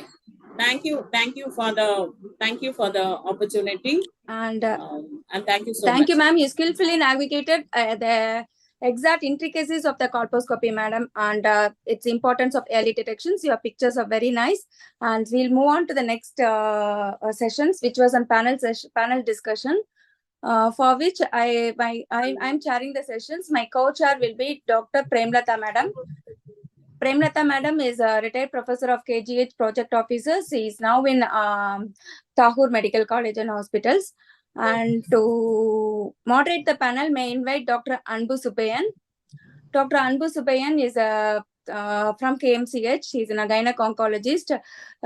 She is a current academic position is in education in Oncology, European Journal of Obstetrics, Gynecology and Reproductive Biology. She is a member representative of IRC South Zone, India. She has many fellowship awards, and she is a great friend of mine. Next is I'll invite our panelist, Dr. Revati Janakiraman. She's a Vice President, Foxy South Zone in 2016 and current President, TNFOG. She's a founder, President, IMS Madurai Chapter, President, Madurai Chapter of Tapizar, recipient of Foxy Dirusha Community Services Award, recipient of Lifetime Achievement Award, selected as a Master Trainee of PPIUCD program FIGO Foxy. And Madam is now active into HPV immunization programs of Foxy HPV program. Next panelist is Dr. S. Batman. She is also from Madurai. She's a fellowship in gynae oncology from Netherlands, senior consultant, head of the department of obstetric gynecology, Meenakshi Mission Hospitals. And she's a gynae oncologist awarded Certificate of Excellence in 2023 by European Society of Gynae Oncology. Next, we have Dr. Kumar Gabagala from Apollo Proton Center. He's a gynec oncologist. He's an expert in performing open laparoscopic robotic. He specializes in treating cancers in vulva, vagina, cervix, uterus, and ovary. He's trained in world's renowned cancer centers. He has special interest in treating advanced ovarian cancer and recurrences. Next, I invite Dr. Vijay Shanti, our fourth panelist. She's from Mikilpak Medical College. She's currently in Ramachandra Medical College as a gynae oncology department. She did a fellowship in gynae oncology from Thiruvananthapuram. She also did a fellowship in minimal access surgery. Next, I invite Dr. Ratna Devi. She's from Apollo Specialty Hospital. She's a radiation oncology specialist and cyberknife services at Apollo Cancer Center, Thailand. She has more than 20 years of experience. And she's certified from Chicago University, USA, cyberknife training at Sunnyvale University, USA. And next, I invite Chandramoulishwari, pathologist from Congo pathologist from Triple M Hospitals. I invite Dr. Dayala Shudram, a final panelist. He's a consultant radiologist. His interest is in onco imaging MRIs. He is trained as a fellow from Italy. And I'll ask Anbu Subayan to take over the session. Anbu? Thank you, Deepa. Yeah. It's such a pleasure to be here. I'm really wondering if we should have this panel considering three phenomenal talks by three highly knowledgeable people. I've learned so much from these teachers on and off the screen, actually. But I'm hoping we're just going to go through one case, and I'm hoping for people who may have missed this will be like a revision, or sometimes in lectures the crucial points get missed, and when we apply it to a case we sometimes wonder what is the right option. So just for that, I hope that this will serve the purpose. So I'm going to just share my slides. Am I visible and audible? Yes. Okay, so we want to set the stage, and I want to say that we're just going to cover, because this topic talks about precision and management of early cervical cancer. I thought I'll just talk about what are the recent advances that have happened in cervical cancer management, even if the necessary facilities may not be available everywhere, because unless we know what we have to aspire to, we might not even try to reach there, right? So there is a small bit of angle in each of these steps that the panelists hopefully will bring onto the stage, so that we know what can be done, and we also look at what is happening right now in a country like ours. So this is a very simple case. This is a 53-year-old lady who was multiparous, postmenopausal. Incidentally, she was not seen by us at first presentation. She was seen by a hematologist for pancytopenia, which ultimately turned out to be relative to an immune infection, to a viral infection, but she was also referred to us for complaints of vaginal discharge. Her physical examination was essentially normal, and her cervix was atrophic and flushed with the vagina, which, considering her age, was early because she had reached menopause quite a while ago. When a pap smear was done, this was way back, I think about 5 years back, and I'm pulling this case out. Her pap smear came out as a high-grade squamous intraepithelial lesion. So I'll start with the senior most person on the panel, a teacher that I've admired from far, Dr. Reti ma'am, to say what will we do next. But before that, I want to take one more minute, ma'am. I want to bring everybody to see this guideline. Jayashree Natarajan was one of the coordinators of this guideline, and if you have not already seen it, there's been a recent update as well. So many of the guideline recommendations that I will be sharing are straight out of this. So for further reading, I'm just going to put this up here. So ma'am, what will you do next? Yeah, it's quite unfortunate that this woman, even at the age of 53 and post-menopausal, never had an opportunity to get screening done. And in our menopause society, actually what we say is that this is for the practitioners. When a woman comes around peri or post-menopause, whatever be the indication, like for headache or pain abdomen or fever, just counsel her for screening. Okay, that is very, very important. Now in this patient, now having got this report as HSIL, necessarily we have to go for colposcopy. We heard a lot about colposcopy by Subhati. And the cytology detects the crime, colposcopy pinpoints the culprit. So we have to go for colposcopy. Excellent. So this is what this guideline actually says as well. Any ASC-H or any HSIL in a woman above 30 years, colposcopy with an endocervical assessment and cervical biopsy is the next step. So there is nothing that we are going to do as an additional triage test here. Can you also talk about the other indications for all colposcopy, just so that we are... Of course. As in this case, when there is an abnormal cytology report, or when she is HR-HPV DNA positive or viably positive, not only that, when you think that the cervix is somewhat abnormal or somewhat suspicious of malignancy, even if the cytology is negative, then you have to go for that. And most important is, many a times the report comes as inflammatory, and we give some treatment. And many times, of course, appropriate treatment is given. But in spite of the treatment, if there is persistence of this inflammatory report, necessarily we have to go for a colposcopy. What are the current screening guidelines, ma'am? Is the pap smear test the right test to do for a postmenopausal woman? What does the Indian Absolutely. Society? Yeah. Actually, we have got 3 screening tests, no? That is viability, cytology, and HPV. But the primary screening test, all of us are very, very clear that the primary screening test is HPV, especially HR-HPV DNA test only. But remember one thing, especially not only WHO, FOXI guideline clearly says that depends upon whether it is a low resource setting or good resource setting. That is one thing. And you have to think about availability, acceptability, affordability, all these things plus sustainability. So take into consideration all these points and then choose the screening, even though we say that the primary screening is the HPV testing. Okay. And would you, if you did a HPV test, what are the options available for further treatment? Like for this example, this patient. Okay. So as you say, the screen and treat or screen triage and treat. The thing is that depends. Suppose if it is a mass thing like camps and all, and if the patient's only a single visit approach, if you want to do, you cannot rely upon that patient, then you can go for a see and treat approach. Okay. The screen and treat approach, right? And in case you find something screen positive, then you can triage it either with the colposcopy or the cytology, and then you can treat the patient. Now, the problem is that if you go just for a screen and treat, there may be an over-treatment chances there. Okay. But anyway, in both these things, you have to take a biopsy and make sure that what exactly is underlying pathology. But screen, triage, and treat will be ideal.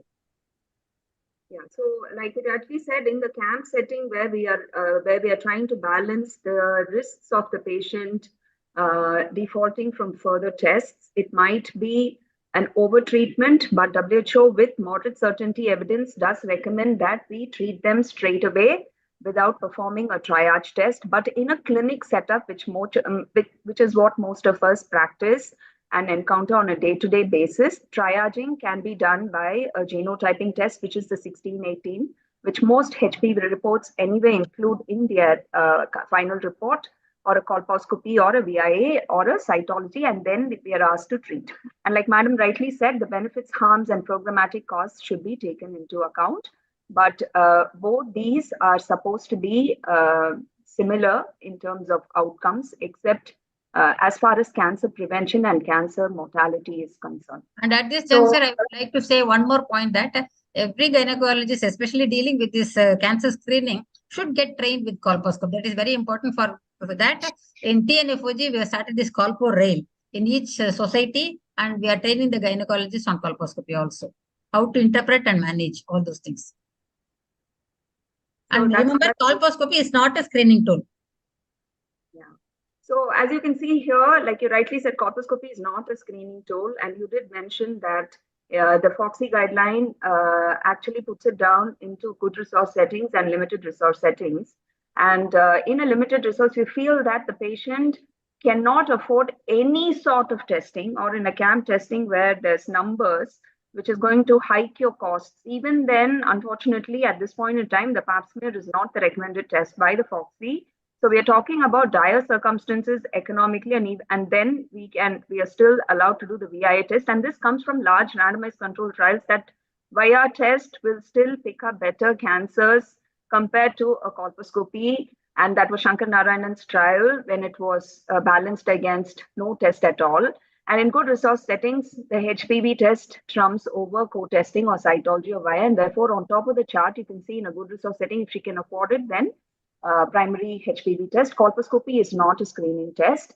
Can I bring in the pathology input on what is the P16 or the Chi67 testing, which the FOXI adds as advanced testing? Can I have Chandra ma'am, right? Yes, I'm here. Thank you, ma'am, for the opportunity. Chandra, can you just give us some highlight about what are these testings, these tests that are recommended by the FOXI as newer modalities, and how will they help us to stratify patients better? Okay, so P16 is considered to be a surrogate actually for HPV DNA testing. So high-risk HPV DNA infection gives rise to the positivity of P16. And the scoring of P16 has also to be considered optimally by the pathologist. There has to be some training involved in that. So block positivity in both the cytoplasm and the nucleus of squamous epithelial cells is considered to be P16 positive. And if P16 is positive, it indicates that HPV infection is there as of now. Of course, now the recommendations are coming out that IHC alone is not sufficient, and you will have to go for a high-risk HPV RNA testing as well for confirmation. So that is one point. And Ka67, ma'am, Ka67 also is less reliable, like comparatively less reliable when compared to the P16 testing. That also is an immunohistochemical marker to find out whether it is a low-grade dysplasia or a high-grade dysplasia. So right now it is actually low-grade or high-grade. It's not mild, moderate, and severe like how it used to be before. So whether it is low-grade or high-grade, depending on the Ka67 index, we tend to stratify, but that also, again, I would like to reiterate that that is not a foolproof methodology when compared to histopathological examinations. So histopathology rules over Ka67 as well, though that comes under the recommendation of Fox. So I think can I rephrase it in a way that we are worried about persistent HPV infections. We are not worried about the transient infections, right? So P16, Ki67, mRNA, as well as E6 and E7 basically stand for integration of HPV into the cellular genome. And therefore, it's an indicator that the HPV started replicating. And this could be potentially a marker for persistent infection, which is what we're worried about in HPV infections. We're not worried about the transient 1 or 2 year infections that cleared by themselves. We are worried about persistent HPV infections. And these are surrogate markers for persistent HPV replication intracellularly. Am I right? Yes, absolutely. Absolutely. So we go back to our case. What we did was a colposcopy, and this is what her colpo looked like. So I'm going to invite Padma ma'am to please comment on this. Are you here? She's not there. Vijaya, can you take this question? I am there. Can you hear me? Yes, ma'am. Yes. Please go ahead. Yeah. See, this looks like, if you look at there, we are not able to see the squamocolumnar junction. So considering her postmenopausal status, probably it is retracted inside the endocervical canal, and it looks like a type 3 transformation zone. And so in this case, we're considering the lesion being HSIL, then we need to know whether there is any underlying malignancy, microinvasion or invasion is there. So to make a diagnosis, then probably I'll go for a leap and take a biopsy also. So we just did an endocervical brush sample, and like you rightly said, there are the 3 types of transformation zone, and that came out as squamous cell carcinoma actually. So we jumped straight to imaging to see if we are missing something in the in the endocervical part.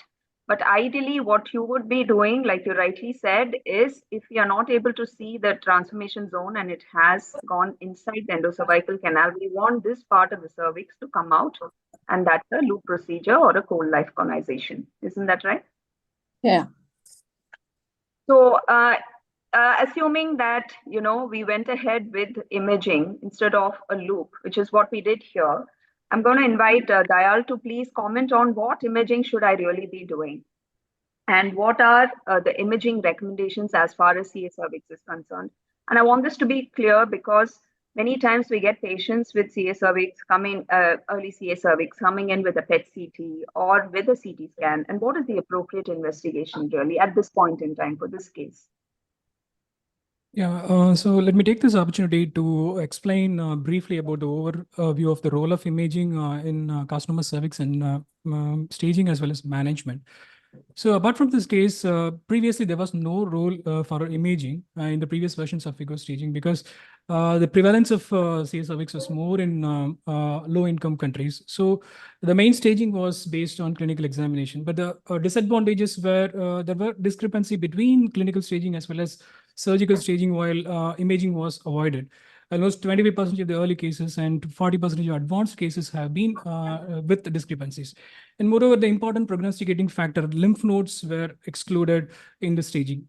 And third important thing is there was no scope for evaluating the patient for fertility preserving surgeries. So to avoid this recent FIGO staging system, it is the imaging as well as pathological inputs have been included. So many options are available, ultrasound, CT, MR, PET CT, PET MR, all these are available.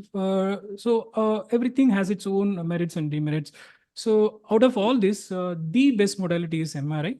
Anyway, we'll see all the pros and cons of each modality. Let us take ultrasound. It is the easily available and cost-effective method. But for staging, particularly early malignancy, it is very difficult to diagnose with the transabdominal ultrasound. Hardly we can, unlike endometrial carcinoma, we can make out the thickness of endometrium. We cannot make out any significant lesions in early carcinoma cervix. So we can make out only a bulky cervix. But many studies have come up, as it is seen in this slide. They say that transabdominal, and instead of transabdominal, transvaginal or transrectal ultrasounds have better accuracy rates. Sometimes even they are better than MR, particularly evaluating the vaginal wall infiltration as well as the parametrial infiltration. But the main For two limiting parameters, right? factor, For identifying the tumor and vaginal infiltration, an ultrasound may be sufficient. But parametrium, does it really have any impact on parametrial invasion? Parametrial infiltration, some studies say that transrectal has more accuracy to evaluate the parametry. But the limiting factor is it's completely operator dependent, and we cannot rely upon. There is a high possibility of inter-observed variability. And another important thing is we cannot evaluate the nodes. What about CT scan? Yeah, we'll move to the CT scan. So CT, similar to ultrasound, for the early stage, it will be really difficult unless it has some necrosis. That necrosis may show some heterogeneous enhancement that can be picked up with the CT. Otherwise, it's early stage. It will be showing only cervical enlargement. But unless, in this case, that is shown in this slide, it is a large mass. It has much amount of necrosis and heterogeneous enhancement. In these cases, we can do with CT. And the accuracy of CT for parametrial infiltration, it is lies between 50 to 70%. But CT is a very important tool to diagnose the infiltration of the urinary bladder as well as the rectum, almost 100%.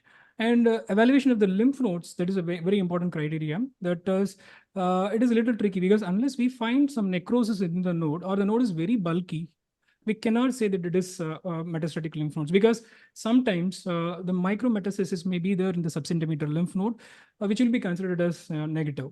And sometimes even the inflammation in the pelvis, that may also show enlarged lymph node, so that can be taken as a false positive node. So we can move ahead with the MR. This is the method for local identification of the disease as well as for local staging, because it has high soft tissue resolution. We can delineate the anatomy better, and sometimes even we can diagnose the lesion, because very tiny lesions, sometimes we can after biopsy, the entire core of the lesion will be taken out. We cannot see the lesion at all. So we can first diagnose the lesion. Second thing, we can find out the origin, because when the initial HP is an adenocarcinoma, we may have an ambiguous situation whether it really arises from the endometrial whether it's endometrial carcinoma or it's endocervical carcinoma. So we can identify the epicenter. And third thing is local extension. The important thing is parametrium, which is an important factor to decide go for surgery or not. For this, the landmark is the one, which is the peripheral stromal ring, T2 hypointense stromal ring.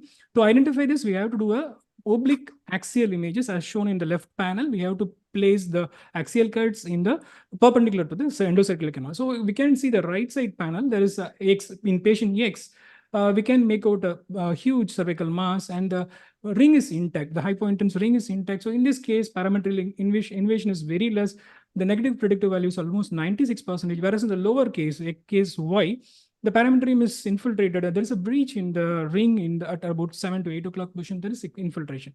And moving on to the next important thing, we can assess the vaginal wall infiltration with the MRI. If any difficulty is there, we can inject some gel, sterile gel, like as it is in the left panel. We can see two cases that vagina is distended with gel, and it shows the clear-cut invasion of the anterior vaginal wall. And third important thing is we can assess the fertility preservation surgery feasibility. So the criteria is, all the criteria can be assessed with MR, that the tumor size can be easily assessed. It should be less than 2 centimeter, and the stromal infiltration, it should be less than 50%. And the important criteria is the tumor to internal arch distance, it should be more than 1 centimeter. And of course, definitely parametrial invasion should not be there, and lymph nodal metastasis should not be there. So all these criteria can be easily and better assessed with MR. Moving on to the next modality, it is PET-CT. PET-CT has a limited role in early staging, because we can go to the next slide. We can see that, next slide, please, ma'am. yeah, we can see that there is a inherent problem with detecting a lesion with PET-CT, because since the cervix is behind the bladder, there will be a lot amount of contrast tracer within the bladder in the leftmost panel. So the bladder will be distended with FDG PET. The tracer will not be separately seen. So for this, we have to give Lasix, and we can encourage the patient to go for void multiple times to avoid this. And we have 3 sets of images. First one is CT, sagittal and axial, MR middle, and third one is the PET-CT. And with this, we can identify that the demarcation is better with MRI, whereas the PET-MR fusion images, PET-CT fusion image shows only the uptake clearly. With the fusion images alone, we cannot say the early staging. So the role of PET-CT is definitely for identifying the distal metastasis as well as to identify the pelvic lymph nodes. And moreover, we can use the times we already know what potentially we are now. I mean, we're all trained to clinically stage the disease. So if there was one investigation, I needed to pick a 3-dimensional imaging investigation that I needed to pick. What will I do for early stage, and what will I do for, say, a more advanced disease? So give me just one word answer for these 2 situations. For early staging, we can go for local staging. We can go for MRI. And for distant metastasis evaluation, definitely we have to go for PET-CT. So straight away PET-CT. And MRI is not needed in that situation? Obviously, in our practice, we used to do MRI screening and as well as PET-CT. So obviously, it is better to do what amount of surgery and what way of treatment is going to be. That is very important.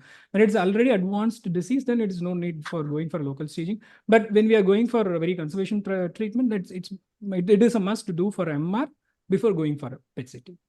So maybe a 1B, I would go for an MR, and for a 3B, I would go for a PET-CT, right? Sorry. For a 1B, I would go for an MR, and for a 3B, I would go for a PET-CT. Got it. Because better clarity of lymph node assessment and potential organ metastasis with PET-CT. So I expect that more with a more advanced disease. Whereas with 1B, if I'm thinking in terms of operating, or I'm thinking in terms very rarely of fertility preservation, then I want to know the exact boundaries and stromal invasion. Therefore, I prefer an MRI. So this we've covered in detail. Thank you, Dayal. So we get back to our case. What we basically did was an MRI, and we found a very small lesion. It was a sub 2 centimeter lesion, 1.5 into 1 centimeter in the cervical canal at the level of the internal os, and the external os was free.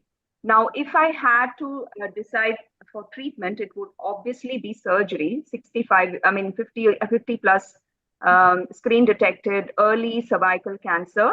Biopsy was squamous cell carcinoma, which is again histologically a better type of tumor to have. But can I ask Kumar, what type of surgery would I be doing here? We'll give an option of having a radical hysterectomy, bilateral pelvic lymphadenectomy, and then given that she's menopausal, we'll do a bilateral salpingo-oophorectomy. Okay, and which type are we talking about here? Can you just tell us a little bit about the new type of classification that's come in the last few years?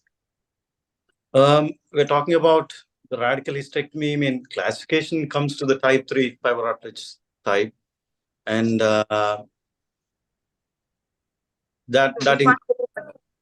Will we just do a modified radical? Would we do a radical hysterectomy? She's a 2 centimeter lesion now with shape trial. Not a modified radical, it's a radical hysterectomy where you end up because it's a 2 centimeter lesion. Okay. So this patient had a 1.8 centimeter lesion. Is there an option that we could have potentially gone in for a modified or even a simple hysterectomy after the results of the shape trial? Yeah, but you might be looking at a bigger size lesion if it's microscopic, and then once you're just looking at the MR. So rather be more than doing less. More aggressive. Yeah. Okay. And so this is some of the, this is the new criteria that's come up. Basically 1, 2, 3 has been changed to ABC, and that's the old classification, and this is the new classification. We're looking at nerve preservation, and every one of these categories also has the option of nerve preservation because we want better quality of life as much as we're improving survival. Kumar, I know that you're a robotic surgeon. So what is the role of MIS? What's the current status for MIS in cervical cancer? See, it's. I mean, I think things have changed over the last 5 years now. After new randomized control trials are published from the Anderson, and then multi-collaboration with some of the units. which showed the survivals are much better off in an open arm when compared to a minimally invasive arm, which had laparoscopic and robotic. And then retrospective data went off from American database and Canadian database, some countries in Europe, where they tried looking at the last 10 years, and which showed open radical hysterectomies had better DFS and overall survival. So it comes debate, and most gold standards now from many societies to do open radical hysterectomy because of better DFS and overall survival. In my case, from the places where I grew up or where I was trained, we had data published which showed better survivals than the open arm in the LAC trial, more than 96% 5-year survival for early cervical cancer. So, but I don't have a cohort of patients myself to say, look, this is what I would give. I would give them the open option. But if somebody's really got a high BMI and I feel that there is increased chance of having a morbidity, and then I would give them a minimally invasive option. Excellent takeaway point. So this is what the NCCN actually put out in 2008. They actually gave us options for laparoscopy, robotic laparoscopy, and all that, and everything changed, as Dr. Jayashree ma'am said.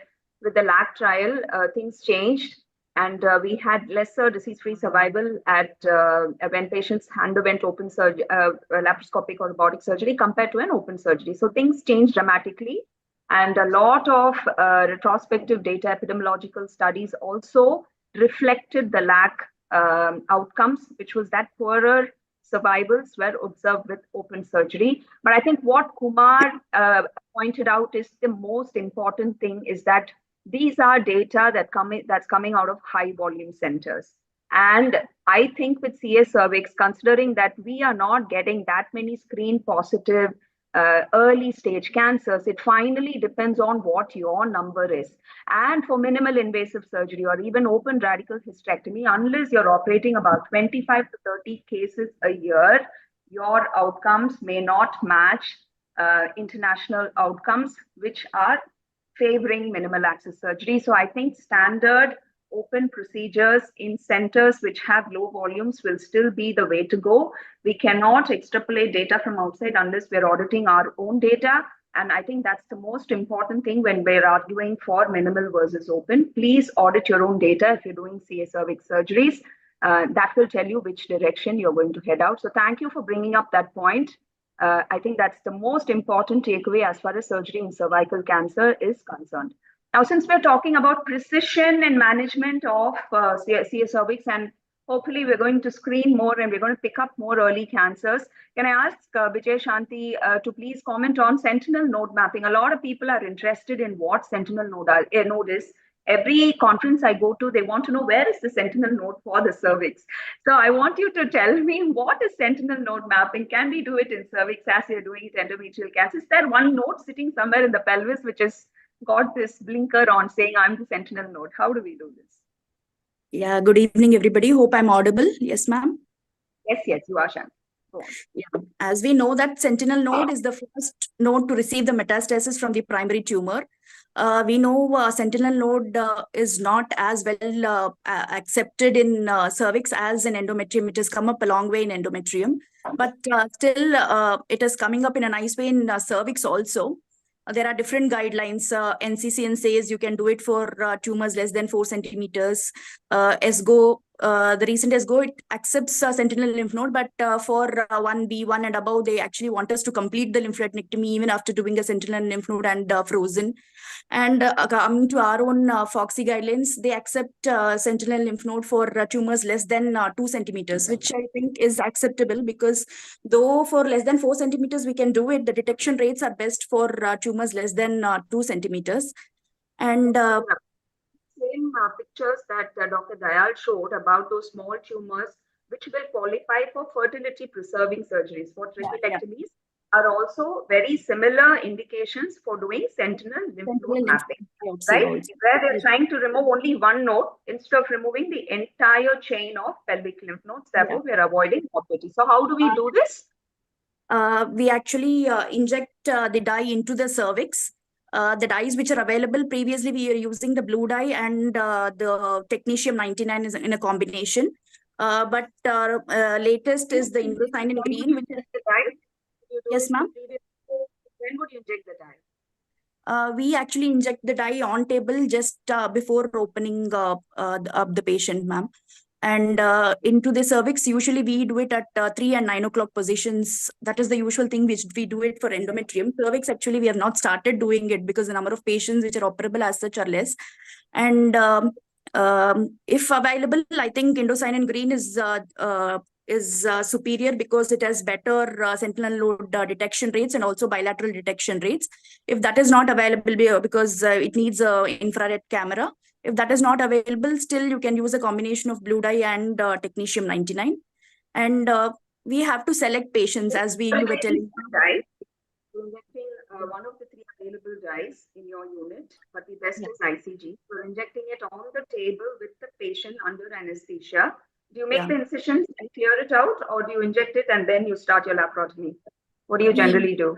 We usually inject it and start the procedure, ma'am. Then go up and you do the laparotomy. And what are the steps that you follow during surgery? For a cervix, hello, yes, ma'am. After opening, first we open up the spaces, the vascular spaces, the paravesical and pararectal spaces, and the first thing the first node which takes up the dye, which we consider it as the sentinel node. We can't actually tell that this is this particular node. In each patient, it might differ. It might be in the external iliac area, the internal iliac, or the obturator usually. But the dye which takes up the node which takes up the dye, which we consider it as the sentinel node. And another important thing is we have to follow the sentinel lymph node algorithm, which is in addition to the nodes which have been mapped, we also have to remove the nodes which are grossly enlarged or suspicious looking, in addition to the mapped nodes. Yes, ma'am? The definition of being grossly enlarged. Usually, we remove nodes which are more than 1 centimeter. Yeah. And other thing is, if there is no mapping on one particular side, say on one particular side there is no mapping, we have to do a site-specific lymphadenectomy on that side. This also has to be followed. And the most important thing is an ultra staging. That is, all the nodes will undergo serial sectioning, and each section it will be stained with hematoxylin and eosin. And if that is negative, an immunohistochemistry with anti-cytokeratin AE1, AE3 would be done for all the sentinel nodes. And the advantage of this is that there is more detection of micrometastasis and isolated tumor cells. As we know now, lymph node involvement is included in the staging, and that includes both the micro as well as the macro metastasis. Isolated tumor cells have, if found, have to be reported separately. They do not qualify as a lymph node positive, but they have to be reported as N0I+, that is as isolated tumor cells separately, because in future studies, maybe the prognosis we will come to know about it. Much for bringing out some really important points. So, like Shanti mentioned, this is basically, I'm not able to move my slides. So as you can see, it's a very complex procedure. It has multiple steps that we've got to quality control. You've got to have the right dye. You've got to have the expertise to trace the dye running in real time from the organ up to the node. It's not there sitting as a sentinel node. It can occur in any of these 3 areas, which is your external iliac, internal iliac, or your obturator nodes, and rarely paraiotic nodes. And after that, the job doesn't get done. You've got to have a good pathology department that can back you up with a procedure known as ultra staging, which means looking very closely and sectioning this and also applying an IHC procedure to determine if tumor cells are there. But the advantage is that we can pick up micrometastasis. And why that's important is because now it's included as part of the FIGO staging. And most importantly, it avoids the unnecessary morbidity that comes with completely removing all the cells, all the nodes. So you've got to have quality control and auditing of sentinel node procedures as well if you're doing it in your unit, and that's very important. But there is a certain percentage of cases that it can be safely done. So we did, back to our case, we did a type 3 or a C1 hysterectomy with BSO and PLND as the panel agreed, and this is our histopathology. So can I have Chandra ma'am to please please comment on this? This particular report where it was poorly differentiated, grade 3. Can you please report? Can you please comment on this? Yes. Ma'am, squamous cell carcinoma poorly differentiated. Yes, if it is categorically identifiable, we give it as squamous cell carcinoma poorly differentiated. But the only problem with grade 3 squamous cell carcinoma is that sometimes we may not be able to identify just with the help of histology alone, in which cases we will ask for immunohistochemistry. So poorly differentiated squamous cell carcinoma will not have the squamous differentiation. So we will have to think of other differential diagnosis like a small cell carcinoma or like an adenocarcinoma, which is also poorly differentiated. So in such cases, we ask for immunohistochemistry to confirm whether it is really a squamous or an adenocarcinoma or any other type of histological subtype of cervical carcinoma. That is one thing, because for you, I think the treatment and the prognostication, everything depends on the histological classification of the tumor. So that's one thing. And apart from that, the current WHO also mentions that HPV DNA testing or the surrogate marker P16 has to also be done on a squamous cell carcinoma apart from the adenocarcinomas, though there is no therapeutic implication right now. So the data done by doing a P16 and a HPV DNA testing on a squamous cell carcinoma has to be accumulated in future. And in future, there will obviously be directions towards how to handle a case which is positive for P16, even in a squamous cell carcinoma, like how we have the protocols and things in place for an adenocarcinoma. Thank you. So very critical takeaway that apart from just having tumor characteristics, which are the most important parameters based on which we decide adjuvant therapy, WHO now recommends that a P16 also be included in the pathological report. Am I right? Yes, absolutely, ma'am. Excellent takeaway. And I think if you are in a cancer center, you are in working closely with the particular pathology team, it's important that they follow a certain criteria. And this is a very good takeaway. I didn't know this, so I need to go back and talk to my team as well. Yes. So Kumar, can you come in and say what has changed in the recent stage? And like ma'am already mentioned, and we've covered on under sentinel node, what has changed as far as staging is concerned? It's become more complex, but what are the key changes that we are seeing here in this FIGO staging? Any one of the panelists, please. Shall I take it up? Yes, ma'am. Yes, ma'am. Please go on. See, there was a difference. The 2009 classification, it had, say, when it goes to the stage 1A, they had talked about the lateral spread of the disease also. Whereas in the newer one, we are no longer talking about the lateral spread. It is only the depth of invasion. If it is less than 3 millimeters, it becomes A1. And if it is between 3 and 5, it becomes A2. And when it comes to B, then the size of the lesion becomes important once again. And when it is between 0.5 and 2, it is B1. And 2 and 4, it is B2. And more than 4 becomes B3. And whereas this stage 2 is almost the same. And the other important change came in the stage 3. And what was included was the lymph nodes. The more importance was given to the lymph nodes, and which was not there in the 2009 staging. And here the staging, when presence and absence of lymph nodes are assessed both, pathologically as well as radiologically. Radiologically prior to the surgery and pathologically once the specimen is out. And we have to mention there whether the stage involvement of nodes, whether it is, pathological or by, by imaging. Yeah, or by imaging. And yeah. And whereas this was not there in the earlier ones. So, so much of importance now has been given to the lymph nodes per se. And if it is just pelvic nodes, it becomes C1. And if it is para-aortic, it becomes C2. And this is where it is important. Suppose if it is a little advanced stage disease and then there is no, local nodes picked up, then people even say you go and do a para-aortic node dissection up to the IMA, so that you can pick up any positive nodes and then treat the patient accordingly with an extended field radiation. So that's a controversy all by itself. So some key changes that happened is less than 2 centimeters, it's a category by itself. And I think this is facilitated for us to be documenting the fertility sparing surgeries if they happen. And up to 4, we can do the sentinel node mapping. And now the huge big change is that lymph node metastases have come into the staging, because most areas have access to 3D imaging. So does this reflect in terms of how we are actually practicing? Do you want to answer this question as well? Do we have more patients which are now upgraded to stage 3? Can one of the panelists take up this question? Dayal, do you see this when you image these patients with PET or with, right? You see a stage migration. Are we seeing more patients in stage 3s now instead of stage B, when we were blissfully treating them as early stage cervical cancers? Yeah, obviously, it's practically, we can see that in day-to-day practice when we do PET-CT.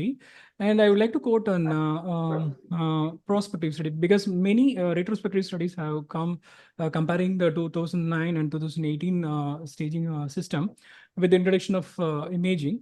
Recently, the current edition of gynecologic oncology journal, one prospective study, interesting study, has been published with a large data. It was around, they did a study with 940 plus number of patients. They included both MR as well as PET-CT. It was done from 2001 to 2022. And they did staging with both 2008 and 2019 18 guidelines. So 3 important conclusions we can see that in that article. The first thing is, in general, the introduction of 2018 guidelines leads to upstaging of all patients. In general, there is upstaging. Second thing is the newly introduced FIGO 3C group that alone contributes to 16%. It means it's an important number. That's because what are the group of patients less than 3B, like either it be maybe 2 or 2A or 2B, 3A, 3B, whatever it is, if the node is positive, they can be upstaged to 3C. So this particular 3C group alone contribute to 16%. And third important thing is, irrespective of the stage, current stage in 2018 guidelines, who are the patients who are upstaged with the newer guidelines, all them, they had a very poor survival rate. So these are the 3 important inputs I just want to make. Okay. So we have been under-treating these patients, is my takeaway from, if we had not upgraded and included the lymph node staging, we would be under-treating these patients. Am I right? Obviously, yeah. So I'll finally go on to our radiation oncologist, Ratna ma'am. This was the histology. So what would be your adjuvant therapy planning based on this? This is a early stage disease with see, we basically look into whether it comes under high risk or intermediate risk. Depending upon that, we will have to plan our adjuvant treatment. From the histopathology, what I see, it doesn't have any risk group. So ideally, can you tell us what high risk factors and what are the intermediate risk factors? This Dr. Jayashree has already covered, but I would just, for the late numbers. Intermediate risk, you a high risk group, positive lymph nodes and parametrium positive. These will come under the high risk factors, and pelvic nodes, of course. These comes under the high risk group, and of course, adjuvant therapy will be planned. Radiotherapy, you have external beam radiotherapy in these situations where we go up about 45 to 50 gray. And the evolution of radiotherapy has been very beautiful. And from the cobalt 60, we are right now practicing up to proton therapy. Definitely, the side effects which we used to see in the past are not seen nowadays with the high-end treatment. Not just the intensity modulated radiotherapy, we have moved on to the VM, that is the rapid arc technology. And then we have we have proton therapy. Coming to the intermediate risk group, as seen in the screen, if you have 2 or more risk factors, then definitely radiotherapy, local form, another form. Already one form of local therapy, that is surgery, has already been done. Then we introduce the second form of adjuvant therapy in the form of radiation. When it comes, you have more than 2. Is there a difference in the dosage of radiation that you give if there is a high risk factor compared to there the you will have an dosage addition of chemotherapy also, no? What chemotherapy? do we give a full-on Paclitaxel or do we give a radiosensitizing dose of cisplatin for high risk? Platinum group is usually the one which will be included in the treatment. And you would not be giving that if there is just 2 intermediate risk factors? No, intermediate risk factor, local radiotherapy is what will be indicated. Clearly, we are giving radiation for high risk factors, and we are In the case which you presented, the only risk factor, though it doesn't come under into the group, is the poorly differentiated.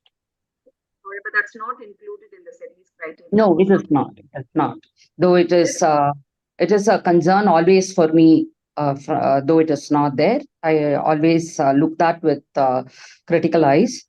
Poorly differentiated squamous cell carcinoma, because the pathologist rightly told it could be squamous or adeno. So that is. So do you think adding on a HPV positive, if there was a P16 positive or a HPV positive in the report for a poorly differentiated, that would translate to better outcomes? Am I right?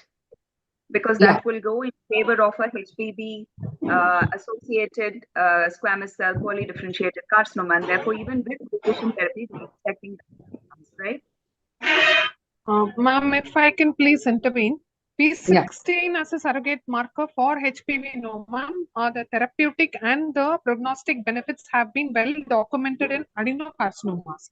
But squamous cell carcinomas, the study is still in the pipeline, and the implications of a P16 positivity and negativity is still being studied, and it is under intense scrutiny and evaluation. So right now, at this point in time, I don't think we can say P16 in squamous cell carcinoma would translate to a better prognosis or a worse prognosis until and unless the literature review comes up on that, ma'am.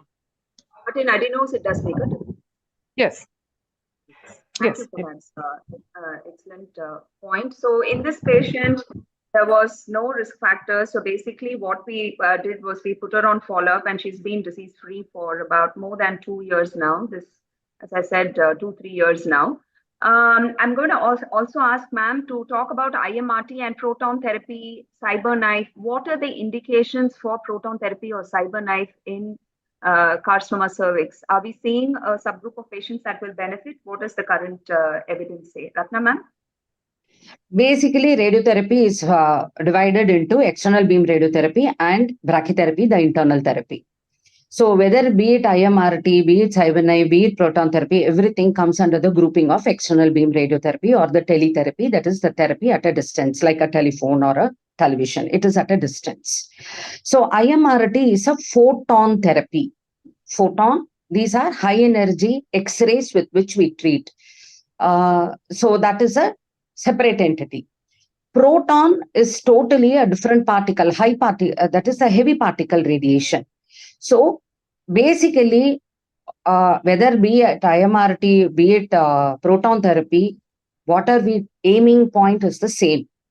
It is on the side effects we are going to make a big difference. Whereas CyberKnife radiosurgery does not come over here as a adjuvant therapy basis. CyberKnife radiosurgery is you give a very highly ablating dose to a pinpoint, like a missile hitting a target. We give a high ablating dose to the target. Where it can be used in a single metastasis from a severe cervix, if you have one brain met or a lung met, or if you have a liver met or a single bone met. These are the areas where radiosurgery, CyberKnife radiosurgery can be used. There is no real surgery there. But since we are hitting the target with such high precision, like the surgeon does, the name radiosurgery and the type of radiosurgery, that is, you must have heard about the gamma knife. Gamma knife was only for the intracranial lesions, whereas the CyberKnife is for both intracranial and extracranial. And so there is no adjuvant role which we can do with CyberKnife in these patients. Whereas the adjuvant role can be done with IMRT or IMPT, depends upon what are we looking at. If you're looking at a younger patient and you're looking at, we are worried about the side effects and all that, proton therapy is superior over the photon therapy. But the purpose of both is cure, which can be achieved. Great. Excellent. I'm so happy that you brought out that point, because there's this whole glamour that is associated with proton therapy. And the simple take home is that if you want to reduce side effects, then all of these different technologies will help. As far as cure and survival is concerned, they're all equivalent. And Yes. gamma There is a big difference between a 3D conformal and IMRT. Definitely, there is a definitely you can help a lot with a rectum, with a bladder, with a bone marrow. Really, you can do a very good job with the intensity modulated photon therapy. With the proton therapy, it is even more higher. Thank you so much for bringing out all these points. So we are at the end of the panel. I hope that there was some amount of precision we brought about to how we currently manage cervical cancer in terms of the change staging, in terms of how imaging and pathology form a huge role. And the pathologist and the radiologist are a big part of the multidisciplinary team that helps in managing these cases.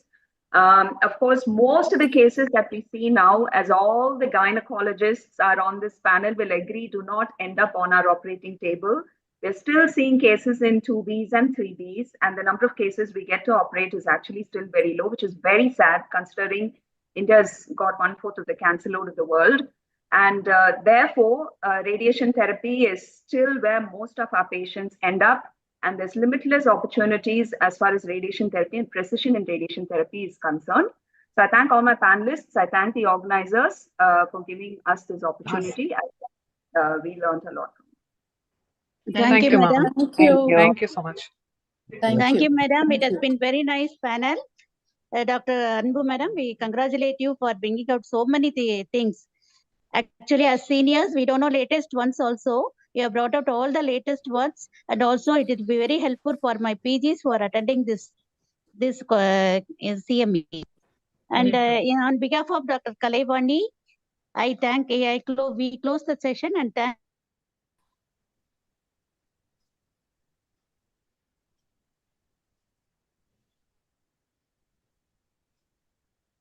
Premlata madam, are you there, ma'am? Hello? Kundevi madam? Yeah.